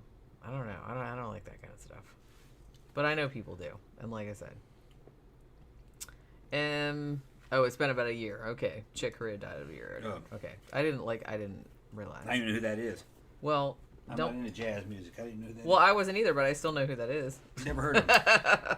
He's very famous. Sounds like a Japanese chef or something. No, it's not. Okay. It's not. Tom doesn't know a lot of stuff. And he's like proud of not knowing it. No, I don't get it. Lance Bass is from Jones County. Really? Yeah. Oh, fucking right. The Free State of Jones. Is he really? Yes, indeed. What's Lance Bass up to these days? I feel like I haven't seen him in a long time. Didn't he, like... That was the one... He was in that boy band. What the fuck was that boy band? Mm-hmm. Which boy band was he in? I don't remember. So is Ray Walston from My Favorite Martian. Holy shit! I remember that guy. That guy's not still alive, is he? I feel like he was old back then. So is Parker Posey, actress. She was in Blade 3, and she was... she was in, what do you call it? In Sync, thank you. Yeah. I couldn't remember that. She played Dr. Smith in the new Netflix fucking Lost in Space. I knew her. She was a friend of mine. Yeah. She ended up moving to. I knew mostly her twin brother. Her twin brother hung out with him a lot more than her. But Parker was fucking cute. And Parker's not her real first name. That's her middle name, Parker. Her first name is Missy. Her name is Missy Parker Posey. She was cute as a bug back in the day. Well, last time I saw her, she was still pretty cute. Yeah. Yeah, she looks kind of hard now. You know what I mean? Looks like I don't know. Looks real hard and tough. Well, you know, people get old. It happens to everybody. Mm-hmm. Yeah, Ray Walston was also Mr. Hand from Fast Times at Ridgemont High. That's Mr. right. Hand. That's right. Jeff Spicoli. Well, that was Sean Penn. Yeah, John Penn. Look, Mr. Hand. I got tools, man. I can fix it. That's after that car got fucking totaled. I can fix it. We can fix it. Yeah, I can fix it. The motherfucker was crumpled up. I don't think we ever... Did we ever review Fast Times at Ridgemont High? I fucking love that movie. Yeah. You know what we should do? We should do a whole... I feel like we should do a whole 80s teen movie thing. I've been thinking about this for a while. Because I've been wanting to do Valley Girl for a really long time. Ever since I saw that they added it. I think HBO Max maybe added it or something. I was like really excited because I haven't seen it in a long time. And I love Valley Girl. Valley Girl, that's Nicolas Cage when he was really young. And then you could do all the like John Hughes movies. You could do Pretty in Pink and Some Kind of Wonderful and Weird Science. You could do all that kind of stuff. And then you could do Fast Times at Ridgemont High because that's a fucking great movie. That's a great movie. Like if fucking Sean Penn was in it, Jennifer Jason Leigh, you know. Good fucking movie. We should do that. You know, we've done like all the 30s monster movies. Yeah. We've done. I feel like that was one. Well, if you want to do all genre the teen, that we haven't that means done, we got to do Breakfast Club. We got to do Pretty in Pink. Breakfast Club would be good too. Pretty in Pink. Then it starts going into we got to do Weird Science too. Well, there's nothing wrong with that. Yeah. Okay, we can do it. How about a nice greasy pork sandwich served in a dirty ashtray? And what was the one? Relentless. That was that other Judd Nelson flick where he played a psycho in there. Relentless, wasn't it? Remember that one? It was like his last. I kind of remember what you were. Yeah, then, it was called Relentless. Well, see, then we might be getting into like when they were a little bit older because then it'd be like St. Elmo's Fire. Yeah. I like St. Elmo's Fire. Don't get me wrong, but that was kind of like college graduates just going out. That wasn't high school students anymore. But I still do like that movie. But Judd. Man, what was that one? I know what you're talking about. I don't. Yeah. Maybe that's what it's called. I can't remember. Tom Sykes said you already did Weird Science, didn't you? I don't think we did. I don't remember doing Weird Science. Yeah. Gramthars says Graham still rubs one out when Phoebe Cates gets out of the pool. When I was in Korea, when I was in the army in Korea, the Katusas, which are the Korean Army Augmentation U.S. Army, in other words, they were the Koreans soldiers that served with us as interpreters. They spoke English and Korean. They had this thing for Phoebe Cates, man. They still had posters and shit of Phoebe Cates. They were loving Phoebe Cates as if that happened just yesterday. And that was already like that's 7 years before. And they're still, when you're young, you're like, dude, man, that was a long time ago. And she's an old bat now. Yeah.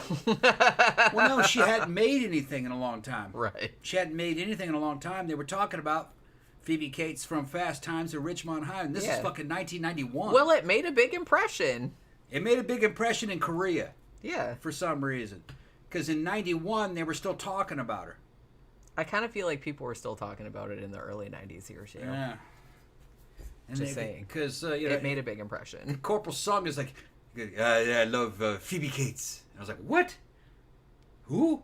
Phoebe Cates. Phoebe Cates, come on. Oh, she was in Gremlins. Yeah, her. Her dad died in the chimney on Christmas. Come on. And then the other crews like, Phoebe Cates, they were all into it. Fucking, that's so funny. Yeah, Phoebe Cates. They know all about Phoebe Cates. Well, it's really... He had a poster of Phoebe Cates in his fucking... In his, in his dorm room. Like a barracks room.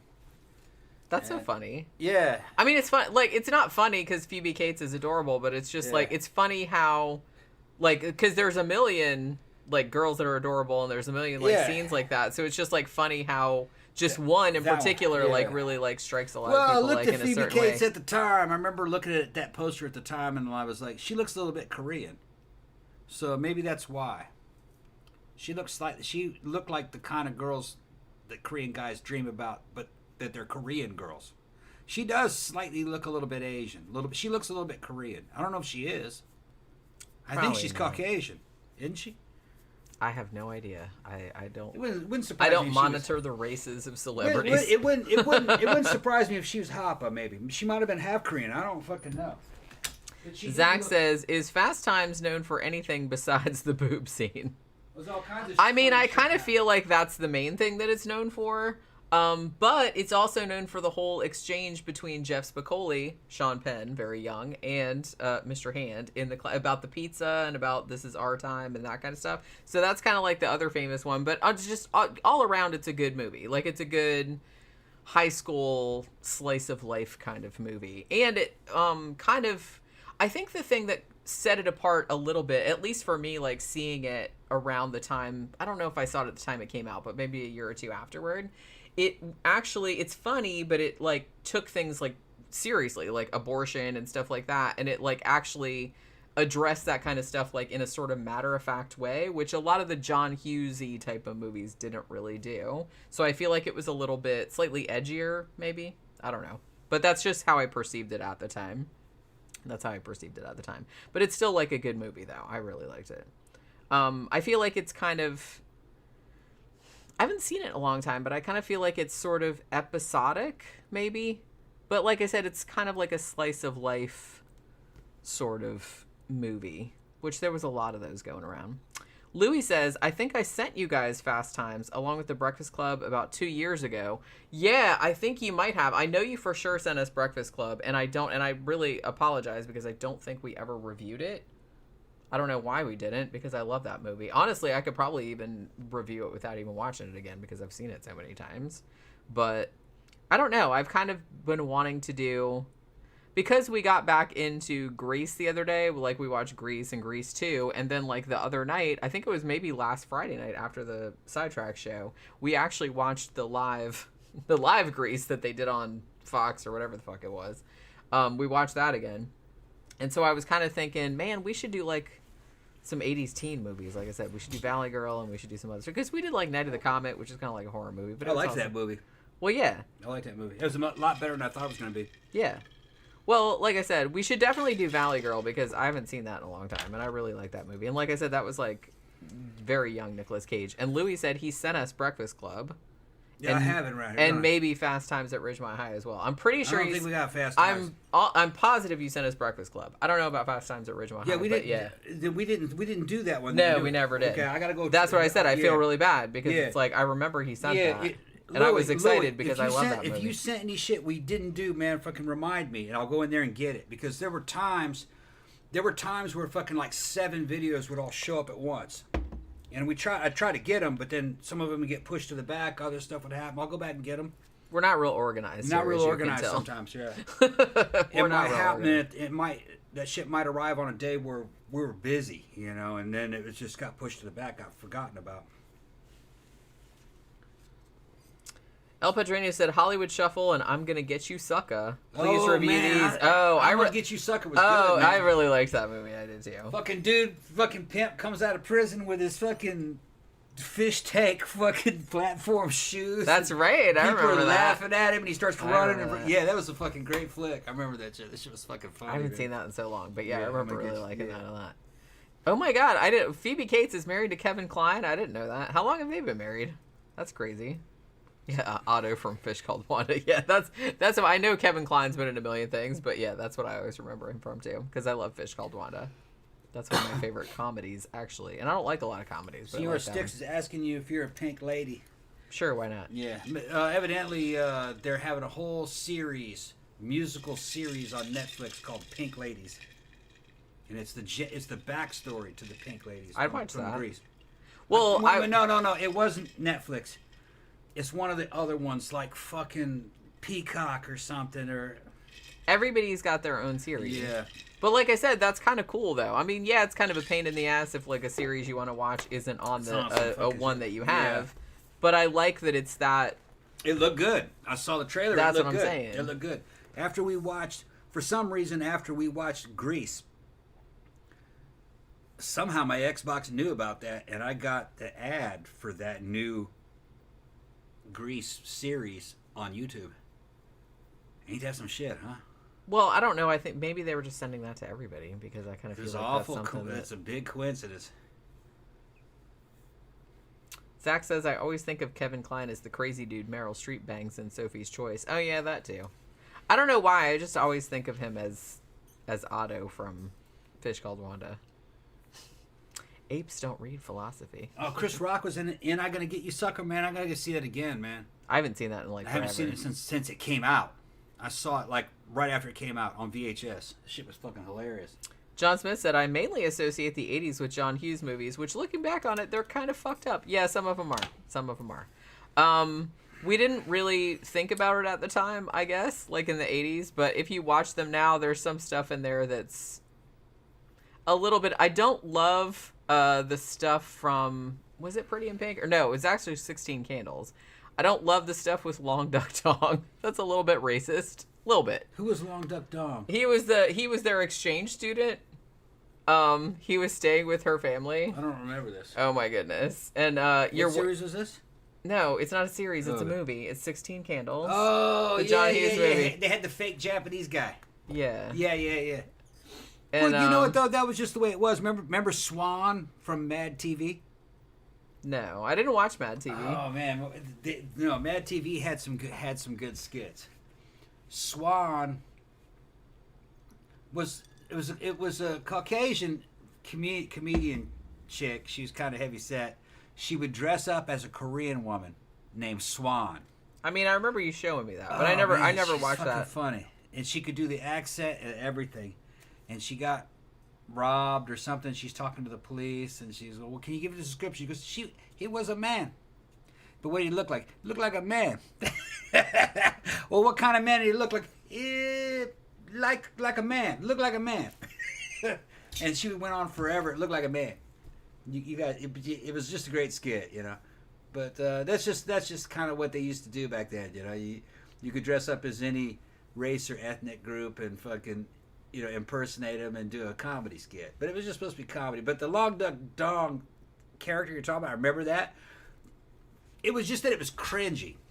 It was very cringy. It was just kind of cringy. I mean, at least he got a girlfriend at the end. Yeah, it just wasn't that There was well a little done. bit of transphobia in there, too. Yeah. But like I said, that's to be expected because it was the 1980s. They didn't really know any better. But the thing that bothered me the most, the John Hughes movies didn't really bother me. The one thing that bothered me even at the time was actually from Revenge of the Nerds, which I don't think was John Hughes. That wasn't John Hughes, was it? Oh, no. Revenge of the Nerds, there's that scene where the nerd like dresses up in the costume of the jock boyfriend of one of the hot sorority girls and has sex with her under false pretenses because she thinks it's the boyfriend. Yeah. And then like somehow she's like, oh, well, he was good, so it was okay. And I was just like, that's kind of not okay though.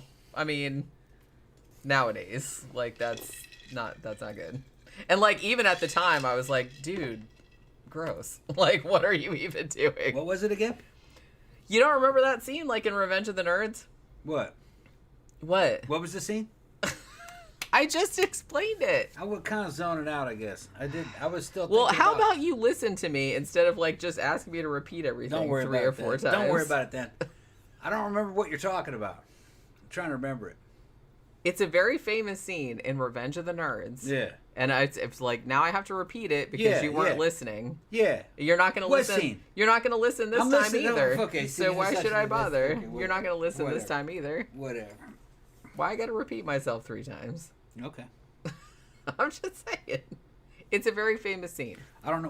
Which one is it? Which one? What? Which scene? I didn't It really ate the hear goat. All right, That's what I say every time he's being like an old man Don't worry about because it, I'm going to explain this joke. Back in 1993, I went and saw the first Jurassic Park in the movie theater with me and my friend whose name was also Jen. So we went and saw Jurassic Park, and sitting right behind us was this very, very elderly couple, which I'm not shitting. It's like, okay, they have the right to go to movies too. But they were like watching the movie, and they were like the guy was clearly not really knowing what was going on in the movie. Like, I don't know if he was deaf or couldn't really see all that good or something. So, like, his wife had to keep, like, explaining, like, what was happening in the movie because he was like, what's going on? Like, he was always like that. And I guess he couldn't hear all that well because he was talking, like, in a normal volume. And he was also helping everyone in the theater by telling everybody what was happening in the movie, even though we could all very clearly see what was happening in the movie. So the one part where the dinosaur, like, where they put the goat out, like, as the bait and, like, the dinosaur eats the goat, the old guy goes, "It ate the goat!" like, really loud. And me and my friend just, like, fucking cracked up. So, like, every time... Sounds like Alzheimer's. That's what I'm saying. So, like, every time, like, every time somebody, like, is watching a movie and they're just, like, they don't know what's going on or something like that, I always think, "It ate the goat!" Because that guy is just, like... I'm just like, "Yes, thank you, sir. Thank you, sir. We all saw that it ate the goat. Thank you very much for pointing that out." I was in the movies one time with Jen, and there were people talking. Oh my God! People talking a couple rows over. I remember what movie it was. It was Antlers. Yeah, Jen told him, "Will you please stop talking in the goddamn movie?" And that fucking woman was so indignant that you stopped her from talking. They left. "You're so entitled, this and that." And I'm just don't fucking talk in a movie theater. Watch in your own fucking house. Yeah. You can do that now. Yeah. Ugh. Stream that shit. Well, see, that's what I mean. It's just kind of like, look, if you want to talk during the movie, that's your prerogative, but do it in your own fucking house. Yeah. If you're out in public around other people who actually paid to watch the fucking movie, then shut the fuck up. I don't understand why people can't shut the fuck up for 2 fucking hours. What's so funny is that we had that AMC, we had that AMC Stubs program, which you pay $20 a month, and I think you got to see, what was it, 4 movies a month? Or was it more? Or was it was three movies a week. That's right, 3 movies a week. It was a good deal. Yeah. I would still have would go it all the time, but if I wasn't poor, and 2, if it wasn't so far. Yeah, so fucking far away. Because it's like, it was a good deal. 3 movies a week. Yeah. That's a fucking deal. But boy, we started burning out on those movies, man. It's almost too many movies, if you ask me. It was fun for a while. But what's so weird about it is, like, how dead the theater was most of the time. If it wasn't the weekends, the theater. Well, I mean, we went in the middle of the week usually. Well, we went in the middle of the week for that very reason, because there wouldn't be want a bunch of people, because people are loud and won't shut the fuck up. Yeah. Which is why I like to go see movies when there's no fucker in there, because people can't keep their fucking mouths shut for 2 hours. The best experience really was the Dolby Theater. You selected on Dolby Theater. Kind of like on a slightly off night, and but man, we did that for a couple years, didn't we? Yeah. Well, yeah, because we used to review them. Right. I gotta say, most of those movies are totally forgettable. Most of them were. Yeah, like some of them were good, but you didn't really like. Most of them didn't stick with you. No, not really. And the ones that really didn't stick with me, this is gonna piss some people off. The ones I would instantly forget was anything MCU. Anything fucking Marvel universe, I'd forget it almost instantly. They just lacked soul. They were fun to watch in the way that it'd be like fun to ride on a roller coaster or something. But they weren't. You didn't learn anything from them. They weren't real life changing in a certain way. You know what I mean? They weren't. They didn't have any kind of deeper meaning. And they were just. It was just kind of fluff. They made very little impression on me. Some of the ones that made a good impression on me were little 2-bit independent films, like the kid that his parents made him to go to the Pray the Gay Way fucking program. Yeah, that was fucking fun to watch. I liked that movie. Yeah. It made me angry, but I liked that movie. Yeah, because that was based on a true story. Dennis Quaid flick where the dude's still living in the house. Intruder. I still liked it. And that's like a fucking. Boy Erased was the one that you were talking about before. Yeah, Boy Erased. Yeah. And then Intruder, which was kind of like a Lifetime movie, really, like something made for Lifetime. But I liked it. I liked the fact that it leaned into the pulpiness. Knew what it was. Yeah, it's like, we're just gonna be like a Lifetime movie, but on the big screen. Yeah. And we're just gonna like be as ridiculous as possible. Yeah. I'm like, I respect that choice. Respect that choice. Another one that I liked was that Keanu Reeves movie that bombed. The one about the clones. I liked it. Oh, right. I liked it. I kind of remember that one. Yeah. What the fuck was the name Turned of out it? his whole family was clones. Yeah, and shit. yeah, I kind of remember that one. Yeah. What the fuck was the name of that movie? I don't know, but it was like a. I feel like it had a one word. Yeah, but it was like the worst movie he ever made. It didn't make any money at the box office. It wasn't that bad. But no, they claimed it was the worst one. It didn't make any money. Yeah. But I liked the movie. I thought it was alright. Yeah, it was. I didn't love it. It was like an old '90s movie. Yeah, that's kind of what it reminded me of. Yeah, it reminded me of like a '90s movie, like Hackers or something. Yeah. Trying to think what else stood out. I liked a lot of the cartoons. Midsummer stood out. Well, that's Ari Aster stuff. Yeah. Fighting with My Family stood out. I still love that movie. I really like Fighting with My Family. I like that too. I thought that was great. I got that one on Blu-ray. Just a lot of those movies didn't really have character. Nothing that would really make it stick with you. A lot of the horror movies were kind of generic. Even though they were enjoyable at the time, they just didn't really it kind of takes a lot, and I love horror movies. Yeah. I will watch them all day long. You know, if you paid me to do that, I totally would, and I'd be totally happy doing that. But a lot of them I like, but they don't, make a huge impression. And the ones that make a huge impression are kind of idiosyncratic. Like, a lot of times I can't really articulate, why one particular one stuck with me and other ones didn't. Like, we were talking on Wednesday, I think some people were talking about that movie Censor because somebody recommended it. And I said that was absolutely one movie that I watched and that really stuck with me. But then somebody else said that they thought it was terrible, and I was like, well, that's fine too, but I really, really liked that movie. The Art of Self-Defense made a huge impression on me, went right out and bought it. Jenny was amazed that I liked that flick. Because I thought you would hate it. She thought I'd hate she says she can't predict what I'm gonna like. But no, I thought it was hilarious, but I thought he would hate it. I know good writing and good storytelling when I see it, and that was fucking awesome. Excellent. And that dude, the dude that directed and wrote that shit, from my understanding, based on what people told me, he was diametrically opposite to the kind of guy that I am. But that doesn't mean I'm not gonna like his shit. I know what he's talking about. Yeah, fucking right. That was a great movie. Great storytelling, and truth in it. A lot of truth in it. Yeah. He might have a slightly different interpretation of the truth, because I have a different interpretation. I was in a warrior cult called the U.S. Army Infantry and Recon Platoons. But yeah, that's kind of it. That's what he's talking about. He's just seeing it from a slightly different perspective. But it is funny. Yeah, it is funny. Fucking. But here's the thing. I kind of feel like you don't necessarily have to have experienced something to be able to convey a truth about that something. Yeah, well, it depends on the person. You know what I mean? I did a little bit of research, and evidently he said he was afraid of manly man stuff. That it bothered him, like going to the gym and shit like that. So that's really what the movie was about. I kind of know what he's talking about. You kind of feel fear when you join an army and you start going into this damn machine that's about fucking getting you killed. I understand exactly what he's talking about. And there is an amount of fakeness to it, but not really. And what he's talking about is he's talking about the Black Dragon Society. They were like that too. And what's his name? What was his name? Count Dante. Yeah, Count Dante. So he's got that mixed in there, So he did a little bit of research that there were guys like this, in Chicago, in martial arts. And they killed people. They did. They made bombs and shit. Mm-hmm.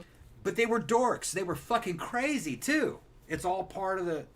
So, which, like I said, with somebody that's like a writer like me, you see something like that and they're like, oh, I could absolutely write a story about that. Exactly. So, yeah, this is fucking wild fucking shit, but that shit like this happened in real life. And it should be discussed, and you should enjoy it. Well, and what I was going to say, too, was that creative people that write novels or movies or whatever, even if they haven't necessarily experienced every single thing that they're writing about, that doesn't mean that they can't understand it, and that doesn't mean that they can't universalize that experience, because people's experiences are not really as different as you think. And it's like, even if you haven't done this specific thing, you might have done something that was kind of comparable. And so you could kind of like read yourself into that because you're like, well, I did something kind of like that. Well, because like you were saying about, being like, feeling like fake or being like afraid to do this and that. It's like everybody has had that sensation on some level. It's everybody has that kind of like imposter syndrome kind of thing. It's like, oh, I'm not good enough to do this, or, all these people here are better than me or something. Like, I feel like 99.9% of humans can relate to that on some level. Yeah. So it's like, you don't have to have necessarily done that particular thing to like relate to that story. And I feel like the best writers are good at taking a very specific story and like universalizing it so everybody can relate to that same thing. Gramthars, having been a part of a fucking police unit, you would like Art of Self-Defense. You'll know exactly what they're talking about. It's that movie you'll understand it, and you'll have a good takeaway from it. And I thought it was from an odd source based on what I've heard about the guy who wrote it and who directed it. He's like real fucking soy, is what you would call it today.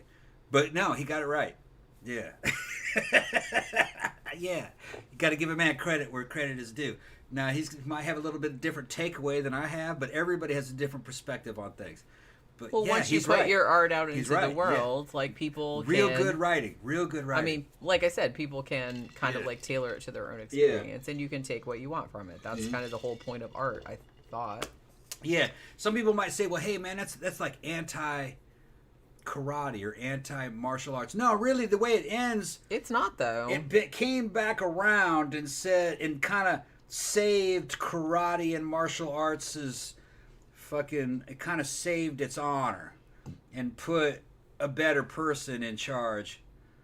She was female, but so what? She actually embodied what martial arts was, when the dude that was holding that particular woman down and doing all this weird shit, he didn't really embody what martial arts was. And then there were several generations of dudes that were faking the fuck and killing each other, committing murder to get this dojo to be what it was, which was kind of like a violence porn cult where you go out and commit crimes and fuck people up on video to sell the videos.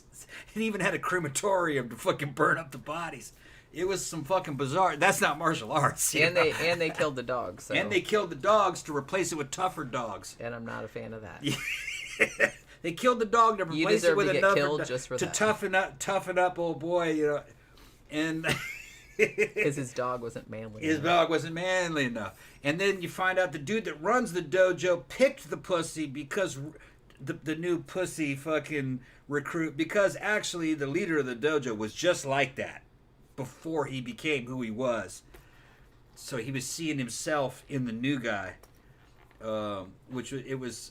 Some people say, well, it's toxic masculinity. Yeah, well, that happens. Yeah. That happens. All right. It's a monument to the fragile male ego, that whole fucking movie. And how it can go horribly awry. I wouldn't put it that way. It was. Well, hey, that's what I took from it, and that should be just as valid what it was, as what you took from it. It was how nerds, can get involved in shit like this and slowly work themselves up into a frenzy where they're not the good guys anymore. Okay? Well, yeah, and we've seen that happen in real life. Yeah, so. That's what they're talking about. Yeah. Nerds are not always the good guys. No, right. There's nerds working themselves into a frenzy in a warrior cult, and they're now fucking basically criminals. Well, they are criminals.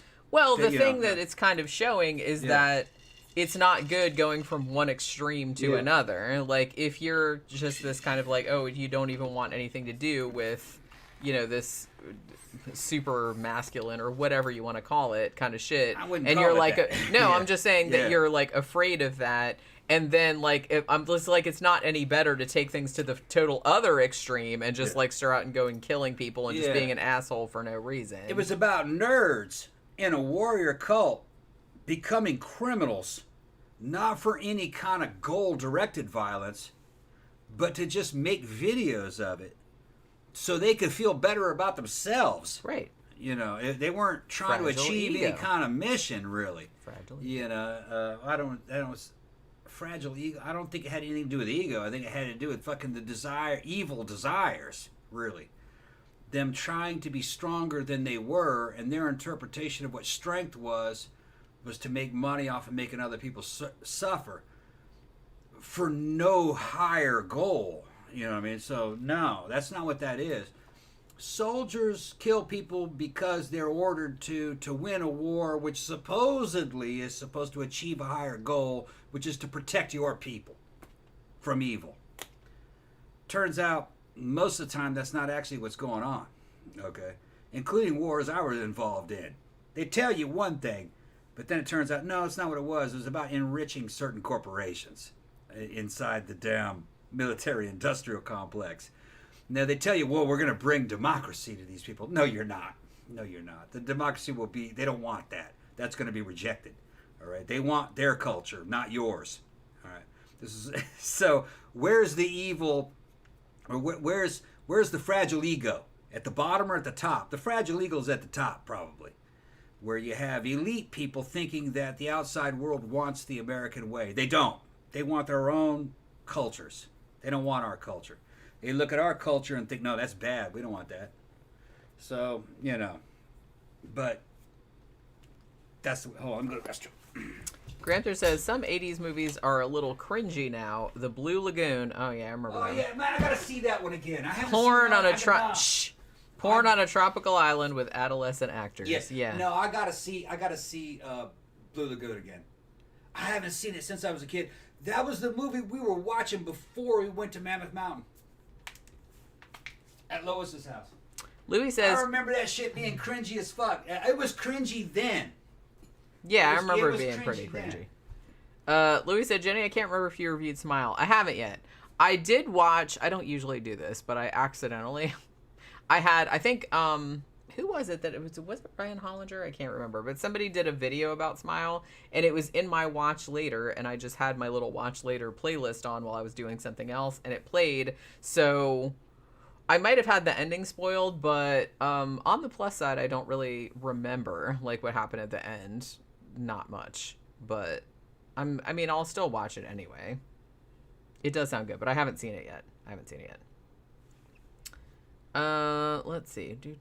Just like any other demon possession film. I mean, it reminded me, just from the way the person was describing it, like reminded me of, and I don't know, I haven't seen it, but it sounded to me like somebody took like the script of the Babadook and like kind of copied and pasted. But maybe I'm totally off.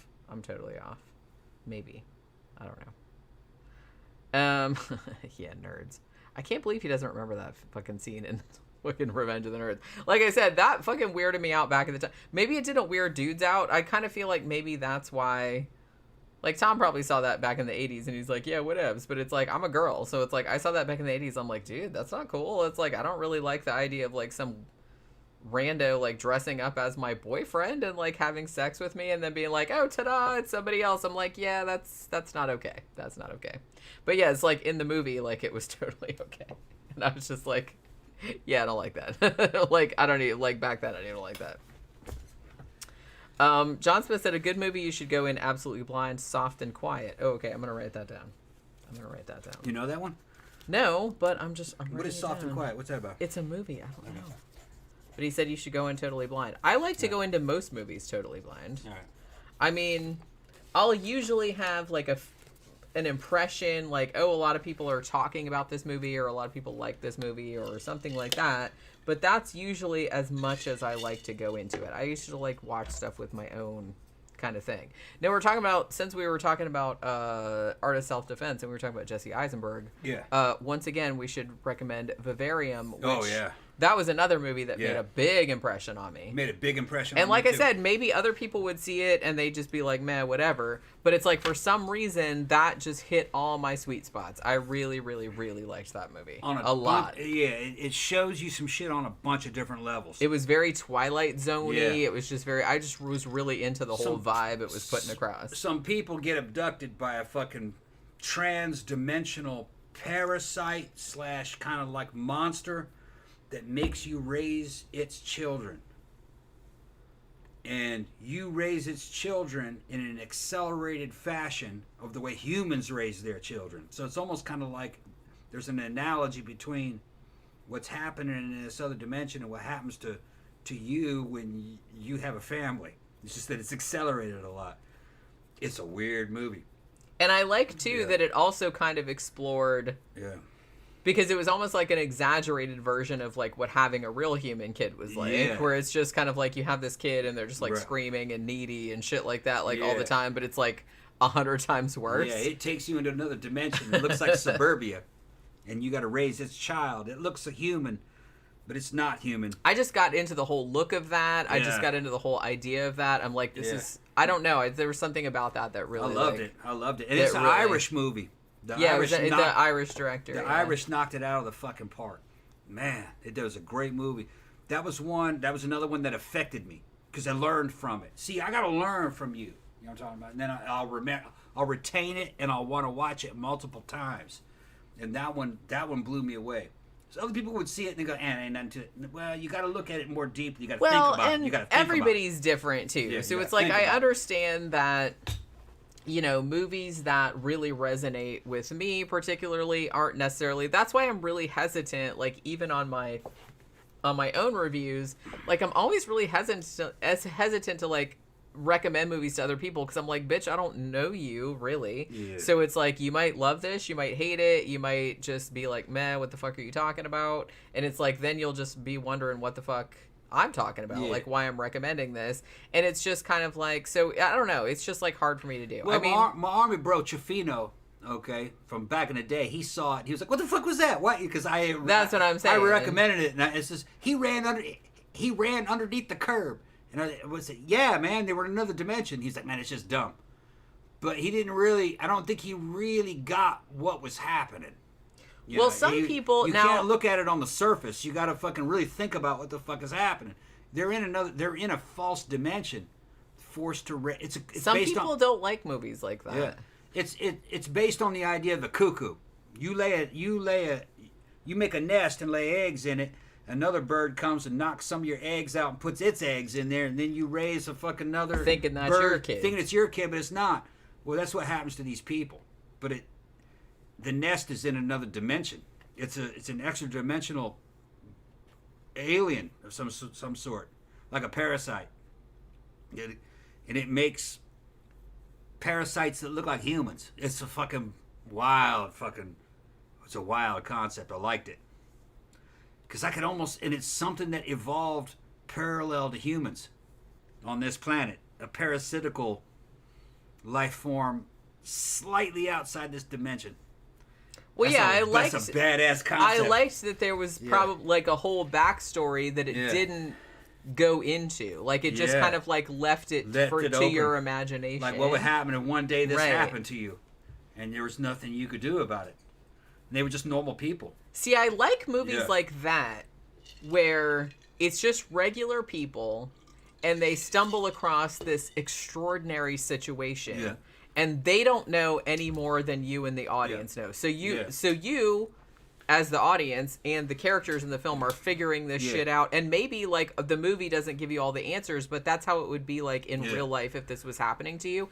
I tend to like movies like that because they don't over-explain things. Based on the back of those two movies, I became an Eisenberg fan. He's got real good tastes when it comes to what kind of project to get involved in. I know he's been in some mainstream movies like Zombieland. I think it's some zombie. I like Zombieland. Yeah. Well, we saw the sequel in the theater. Yeah, the sequel was good, too. But the first one was good. I'm going to go to the bathroom. Okay, no. Commercials.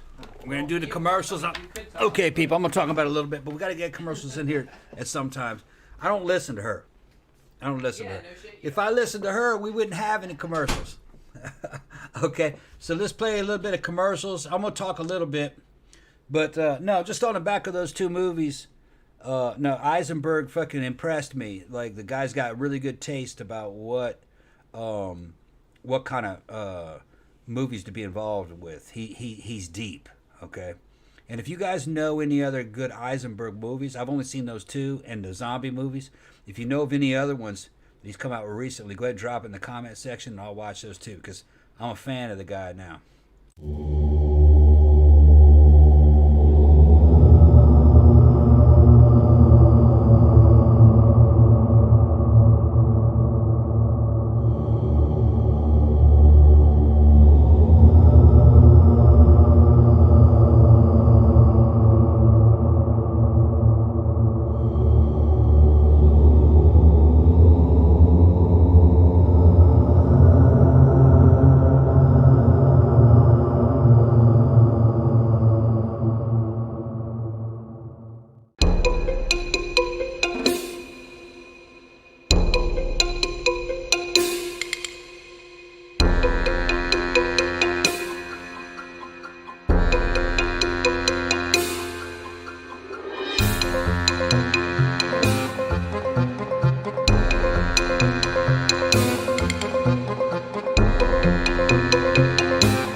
I'm back. I'm not waiting for him to get back from the bathroom.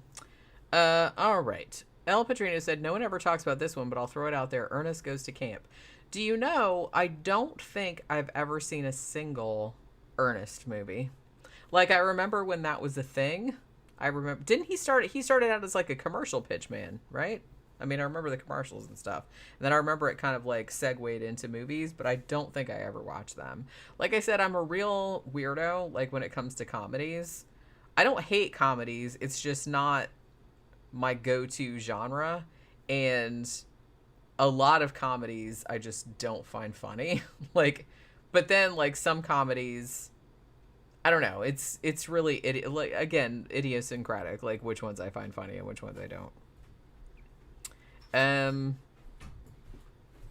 Zach says, Jesse, well, I guess he's talking about Jesse Eisenberg. So damn cute. Also, telling you to watch The Social Network. I've been trying to get him to watch The Social Network because it's really, really good. I saw it in the theater, actually. What is that, an Eisenberg flick? Yeah, it's about Zuckerberg, like the founder of Facebook. Yeah. People recommended that. Yeah. It's good. While you were in the restroom, I was saying that if you had any good Eisenberg movies to watch, drop in the comment section. I'll watch them. He's got to have something that's newer after Vivarium and he's been in some shit, but I can't think of what. It's hard for me to keep up. You know what I mean? I gotta go look at that shit. Like I said, I really try hard to keep up with horror shit, but even then, it's just kind of like I don't see everything right away. I only just watched fucking Barbarian like a few months ago, and that, you know, I still haven't watched. Yeah. I Skin and Marank, which I've been wanting to watch because everybody's talking about that one, and it's just kind of like I'm like way behind. I only just now watched The Black Phone. That's how behind I am. When the fuck did that come out? Like last year? Yeah, I only just now got around to watching that. Pretty decent, by the way. Not great, but decent. That was decent. Do I think the Fletch films are funny? I remember them being funny. I haven't seen them in a long time, so I don't really know. I'd have to watch them again. I remember seeing them back in the day and not thinking they were particularly funny, but like thinking they were like, oh, like chuckle worthy, but not like hilarious. El Padrillo asked me about Deer Hunter, if I liked it or not. I remembered liking it. I like that movie, yeah. I haven't seen it in a long time. But I gotta say, when it comes to Vietnam movies, the best one overall is going to be Apocalypse Now, especially the extended cut. That new extended cut, that's even better. Real good. Even though it's not historically accurate or anything, it's just a good tale. But sometimes going in a little bit of a more fictional direction gets closer to the truth than something that's actually more symbolically, right, spiritually. That's what I'm saying. Right. Which, like I said, which is why I think like movies and novels and stuff like that are important, because sometimes it can get closer to the truth than actual truth does. John Milius involved in that, you know, and he's my favorite director actually. Is Milius, and he's into very Nietzschean type philosophies and Apocalypse Now, bro. Yeah, that actually encompasses America's war problem. Is that we never, after World War II, we never really fought any real wars.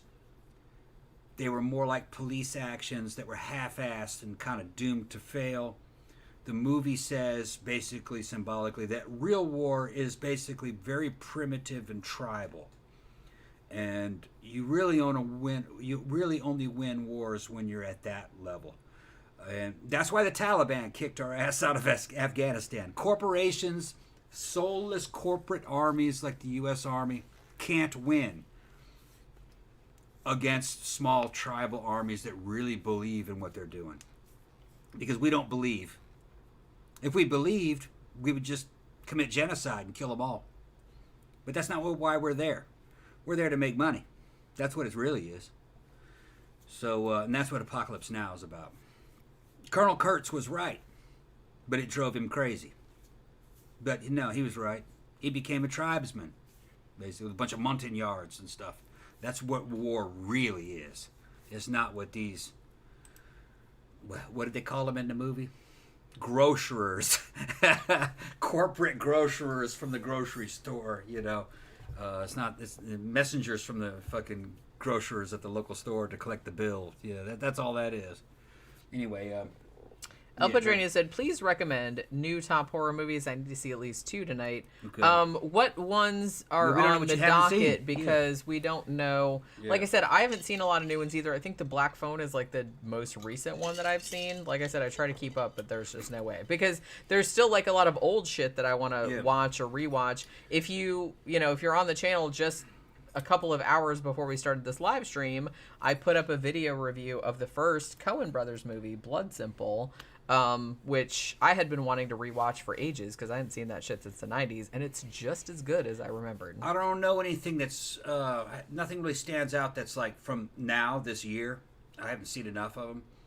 In the past few years, I would recommend Midsommar. If you haven't seen that one, if you haven't seen it, see that one. I feel like most people have probably seen that one. We don't know. He's probably I don't know, but I just feel like that's one that a lot of people that's a rare movie. Seen. I think the average person hasn't seen that. I feel like a lot of people have seen that. I would see Midsommar, which is... But again, that's like, you're either going to really, really like it or really, really not like it. It's folk horror. Germanic, Norse folk horror. And I love folk horror. Yeah, if you like Wicker Man, you'd like Midsommar. It's good. That's with scary white people and their ancient religions. Kind of like the white version of fucking Aztec temples and cutting people's hearts out. It's like that. Yeah. You'd like it, though. And... I don't know. I'm trying to think of some other stuff. Like I said, The Black Phone is okay, but I kind of feel like it was, I don't know. I liked it more than I thought I was going to. It was different than I thought it was going to be, and it was darker than I thought it was going to be, which I appreciated. Because I remember seeing the trailers for it a lot, and it was like a Blumhouse movie, and I thought it was going to go one way, and I'm just like, oh, it's a little bit different than I thought, but... I don't know. Like I said, it's not... If you're talking about, Blumhouse, Ethan Hawke type of movies, and even, the same director and stuff, I liked Sinister better, but Black Phone was still good. But as I said, if you're... It went a lot darker in terms of, showing child abuse than I thought that it was going to. Yeah, see, Padrino hadn't seen fucking that, but he liked Wicker Man. Said it fucked him up. Okay, then if Wicker Man fucked you up... Yeah, if you liked Wicker Man, then you'll probably like Midsommar, because it's along the same lines. Same concept, but even better. Yeah. And honestly, I will... If you have Shudder, I don't know if it's still on there, but there is a fantastic 3+ hour documentary on there about folk horror, the entire history of folk horror movies, and it's so good. I need to rewatch it. Actually, Midsommar stars that little cutie from Fighting with My Family. What's Florence Pugh? Yeah, Pugh. Yeah, she's cute as shit in it. All right, and her and she was just in Don't Worry, Darling. I haven't seen it. Which again, I've been hearing mixed reviews about. I think it got some Oscar nods, but her in this movie, her and some of her classmates go to this cult, kind of like this Norse Germanic cult, to study them for anthropology, basically. And one thing leads to another. The cult brings them in as guests and shows them all their rituals, and shit goes fucking sideways, man. It's a good fucking flick. Weird shit happens in it. You'll see. It's a lot like Wicker Man. I mean, Ari Aster is the man. Yeah. I'm just saying, because I told you, I love Midsommar, but Hereditary is one of my favorite horror movies ever. You know what? I've seen it twice. The first time I didn't like it. The second time I liked it a little bit more. It's kind of like Midsommar also. I need to see it a couple more times. It's completely different, but you can tell that it's the same person that directed it. Yeah. The thing that I like about it, and Midsommar has this too, is that it really rewards multiple watches, because you can see how much meticulous thought was put into every single thing. I liked it a lot better on viewing too.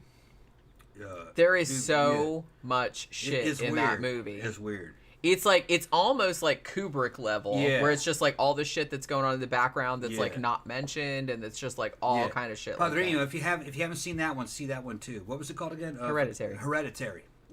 See those two. Same And like director. I said, Hereditary is kind of like, it's one of those movies that people either think it's the best horror movie ever, like it's one of the best horror movies ever, which I'm in that camp, or people are like, that wasn't scary, blah blah blah. Like, so, and that's fine. Like, you know, people have their own opinions, but Hereditary, we saw it in the theater. Tom didn't like it when we saw it in the theater. That movie stressed the fuck out of me. Like, it gave me nightmares. He's going to see both tonight. No, and horror movies never give me nightmares. Midsommar is spelled Midsommer. Not with a U. Or A-R.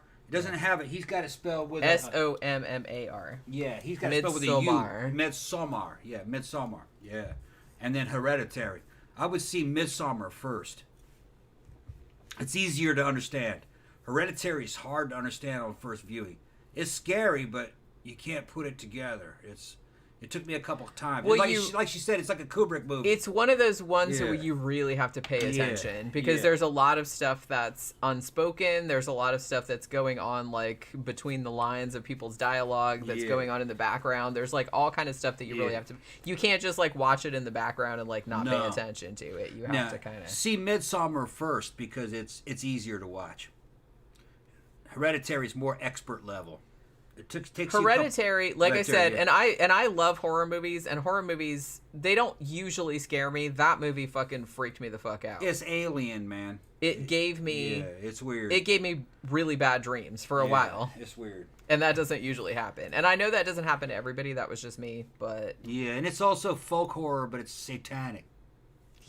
Witches, satanic To be witches. honest, we saw it in the theater, and it's like, it stressed me out. So, like, I was happy because I was like, oh my god, I'm so excited that I actually saw a horror movie that actually, like, freaked me out. But then I was like, I kind of want to watch it again, but I didn't want to. Yeah. I didn't want to watch it again. I did eventually, and it was like, 'cause it took me a long time to watch it again because I was like, man, I don't want to feel the way that movie made me feel again. But I did eventually. Padrino has it. He's going, oh shit, I got them both, man. I'm going to see them tonight. Yeah. Like I said, just immerse yourself.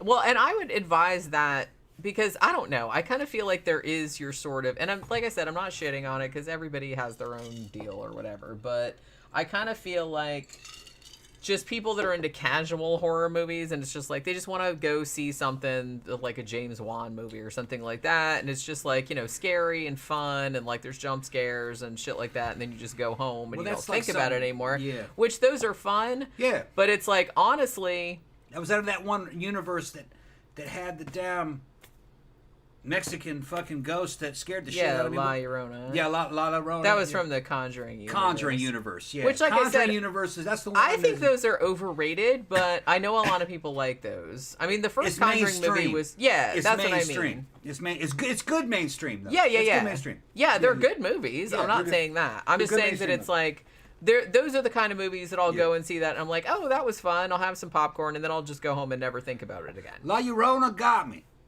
The imagery was good.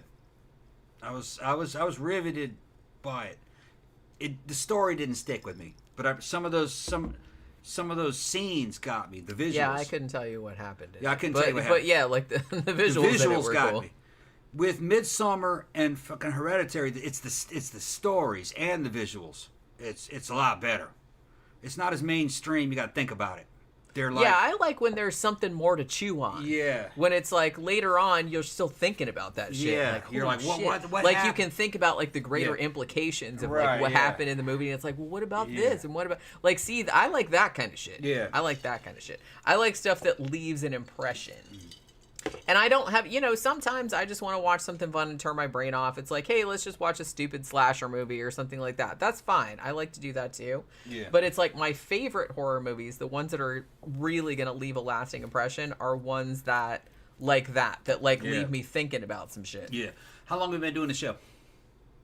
2 hours and 20 minutes. Okay, we're getting towards the end. We're going to get us something to eat. What you want to eat? I don't know. What do you got? I got all kinds of stuff. I got ham down there on the bone still. I can make any kind of ham sandwich. I can make fucking ham and cheese omelet. I could, I got fresh biscuit batter. I can make a ham and egg sandwich on biscuit. I can do all kinds of shit. I mean, that sounds good. It does sound, yeah. I got ramen, I think. think Or I got ramen sounds good. I got ramen. I mean, ramen's always good. We ate salad already. So Yeah, we're we had a good. salad a couple hours before the show. I can come up with something. So, is there any more questions, people? Zach says, I think Hereditary is one of the most emotional movies I've ever seen, It's too. weird. That It's would make... weird. Yeah, it's like when I saw it, I felt like somebody kicked my ass. Like, the whole, like, it's afterward. And, well, and like I said, I think you didn't really... The thing It about... was too complicated and too Well, the vague. thing about horror movies, if Yeah. you're gonna like I takes said, a I'm couple not good- gonna shit on people that just want to casually watch horror movies and they Yeah. just want a good time and jump scares, and that's fine. That's a whole other thing. But I'm like, I want to get immersed in the shit. Yeah. I want you to pull me into this story and freak me the fuck out. Like, Yeah. make me Yeah. believe this. Right. And it's like, so if you're not going to let yourself do that, if you're one of those motherfuckers that's all just like, oh, horror, they never scare me. You know what I mean? You're not really letting yourself get involved in the experience. You know what I mean? You're just Yeah. like pretending that you're too cool for the shit. Yeah. I'm just kind of like, just let yourself get involved in the shit. Yeah. And, you know, the movie is maybe not successful at doing that. I'm not saying that all movies are. I'm just saying that you have to open yourself up to that experience and, like, let yourself be traumatized by the shit. Let yourself empathize with the characters. Let yourself, like, get into the story and, like, believe that this shit is real. Otherwise, the movie's not going to affect you, and it's like, why the fuck are you even watching it? My experience with it, being a basic motherfucker, okay, I'm just going to say I'm more basic when it comes to movies. Even though I can appreciate shit, you know what I mean? I know when I'm seeing good shit.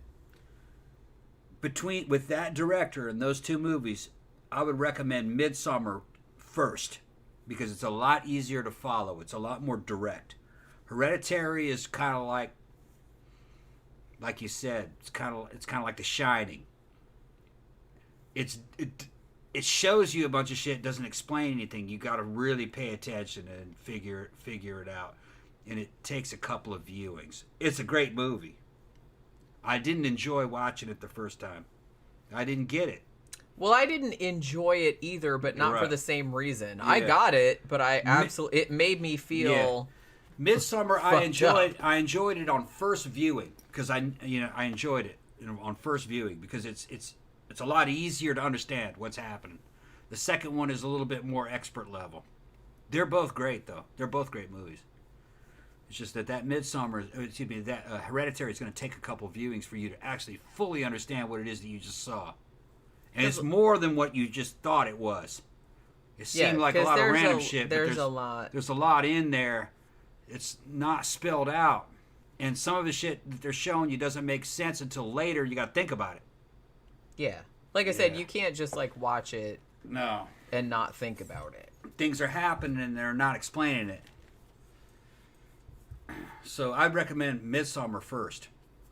Yeah, because that one's a lot more... I mean, that has Yeah. some weird shit in it, too. Yeah, it's weird. But but it's a lot more... Like you said, it's a lot more accessible. It's I'll put it that accessible, way. it's I'll put it, linear, like, it's a lot more accessible. Yeah, it's not really trying. It's not a veiled subject matter. It's also it's easy to understand what's happening. The other one is more like a puzzle. Honestly, I'm still mad that Toni Collette did not get an Oscar nom for Hereditary. Hereditary is more like a puzzle, and you got to remember all those pieces because later on they all come together. Yeah, you really got to pay attention. Yeah. But, you know, like I said, I tend to like movies like that. Yeah. I know a lot of people don't, and like I said, that's fine. All right, so we're going to go get something to eat, I reckon. Yeah. So we'll probably be back on Sunday. I'm not really sure what movie we're going to be talking about. I didn't check the votes today. There's a poll up. So if you're a patron, you can go and vote for the movies that we're going to be talking about on Sunday and Tuesday. I don't even remember what ones are in the poll at the moment, but we'll see. So we'll see which one we're talking about on Sunday. So yeah, we're going to go get something to eat, go watch some more probably Food the Bills America. And yeah, thank you everybody for dropping by. Thank you for super chats, and we'll see you guys again on Sunday evening. Good night.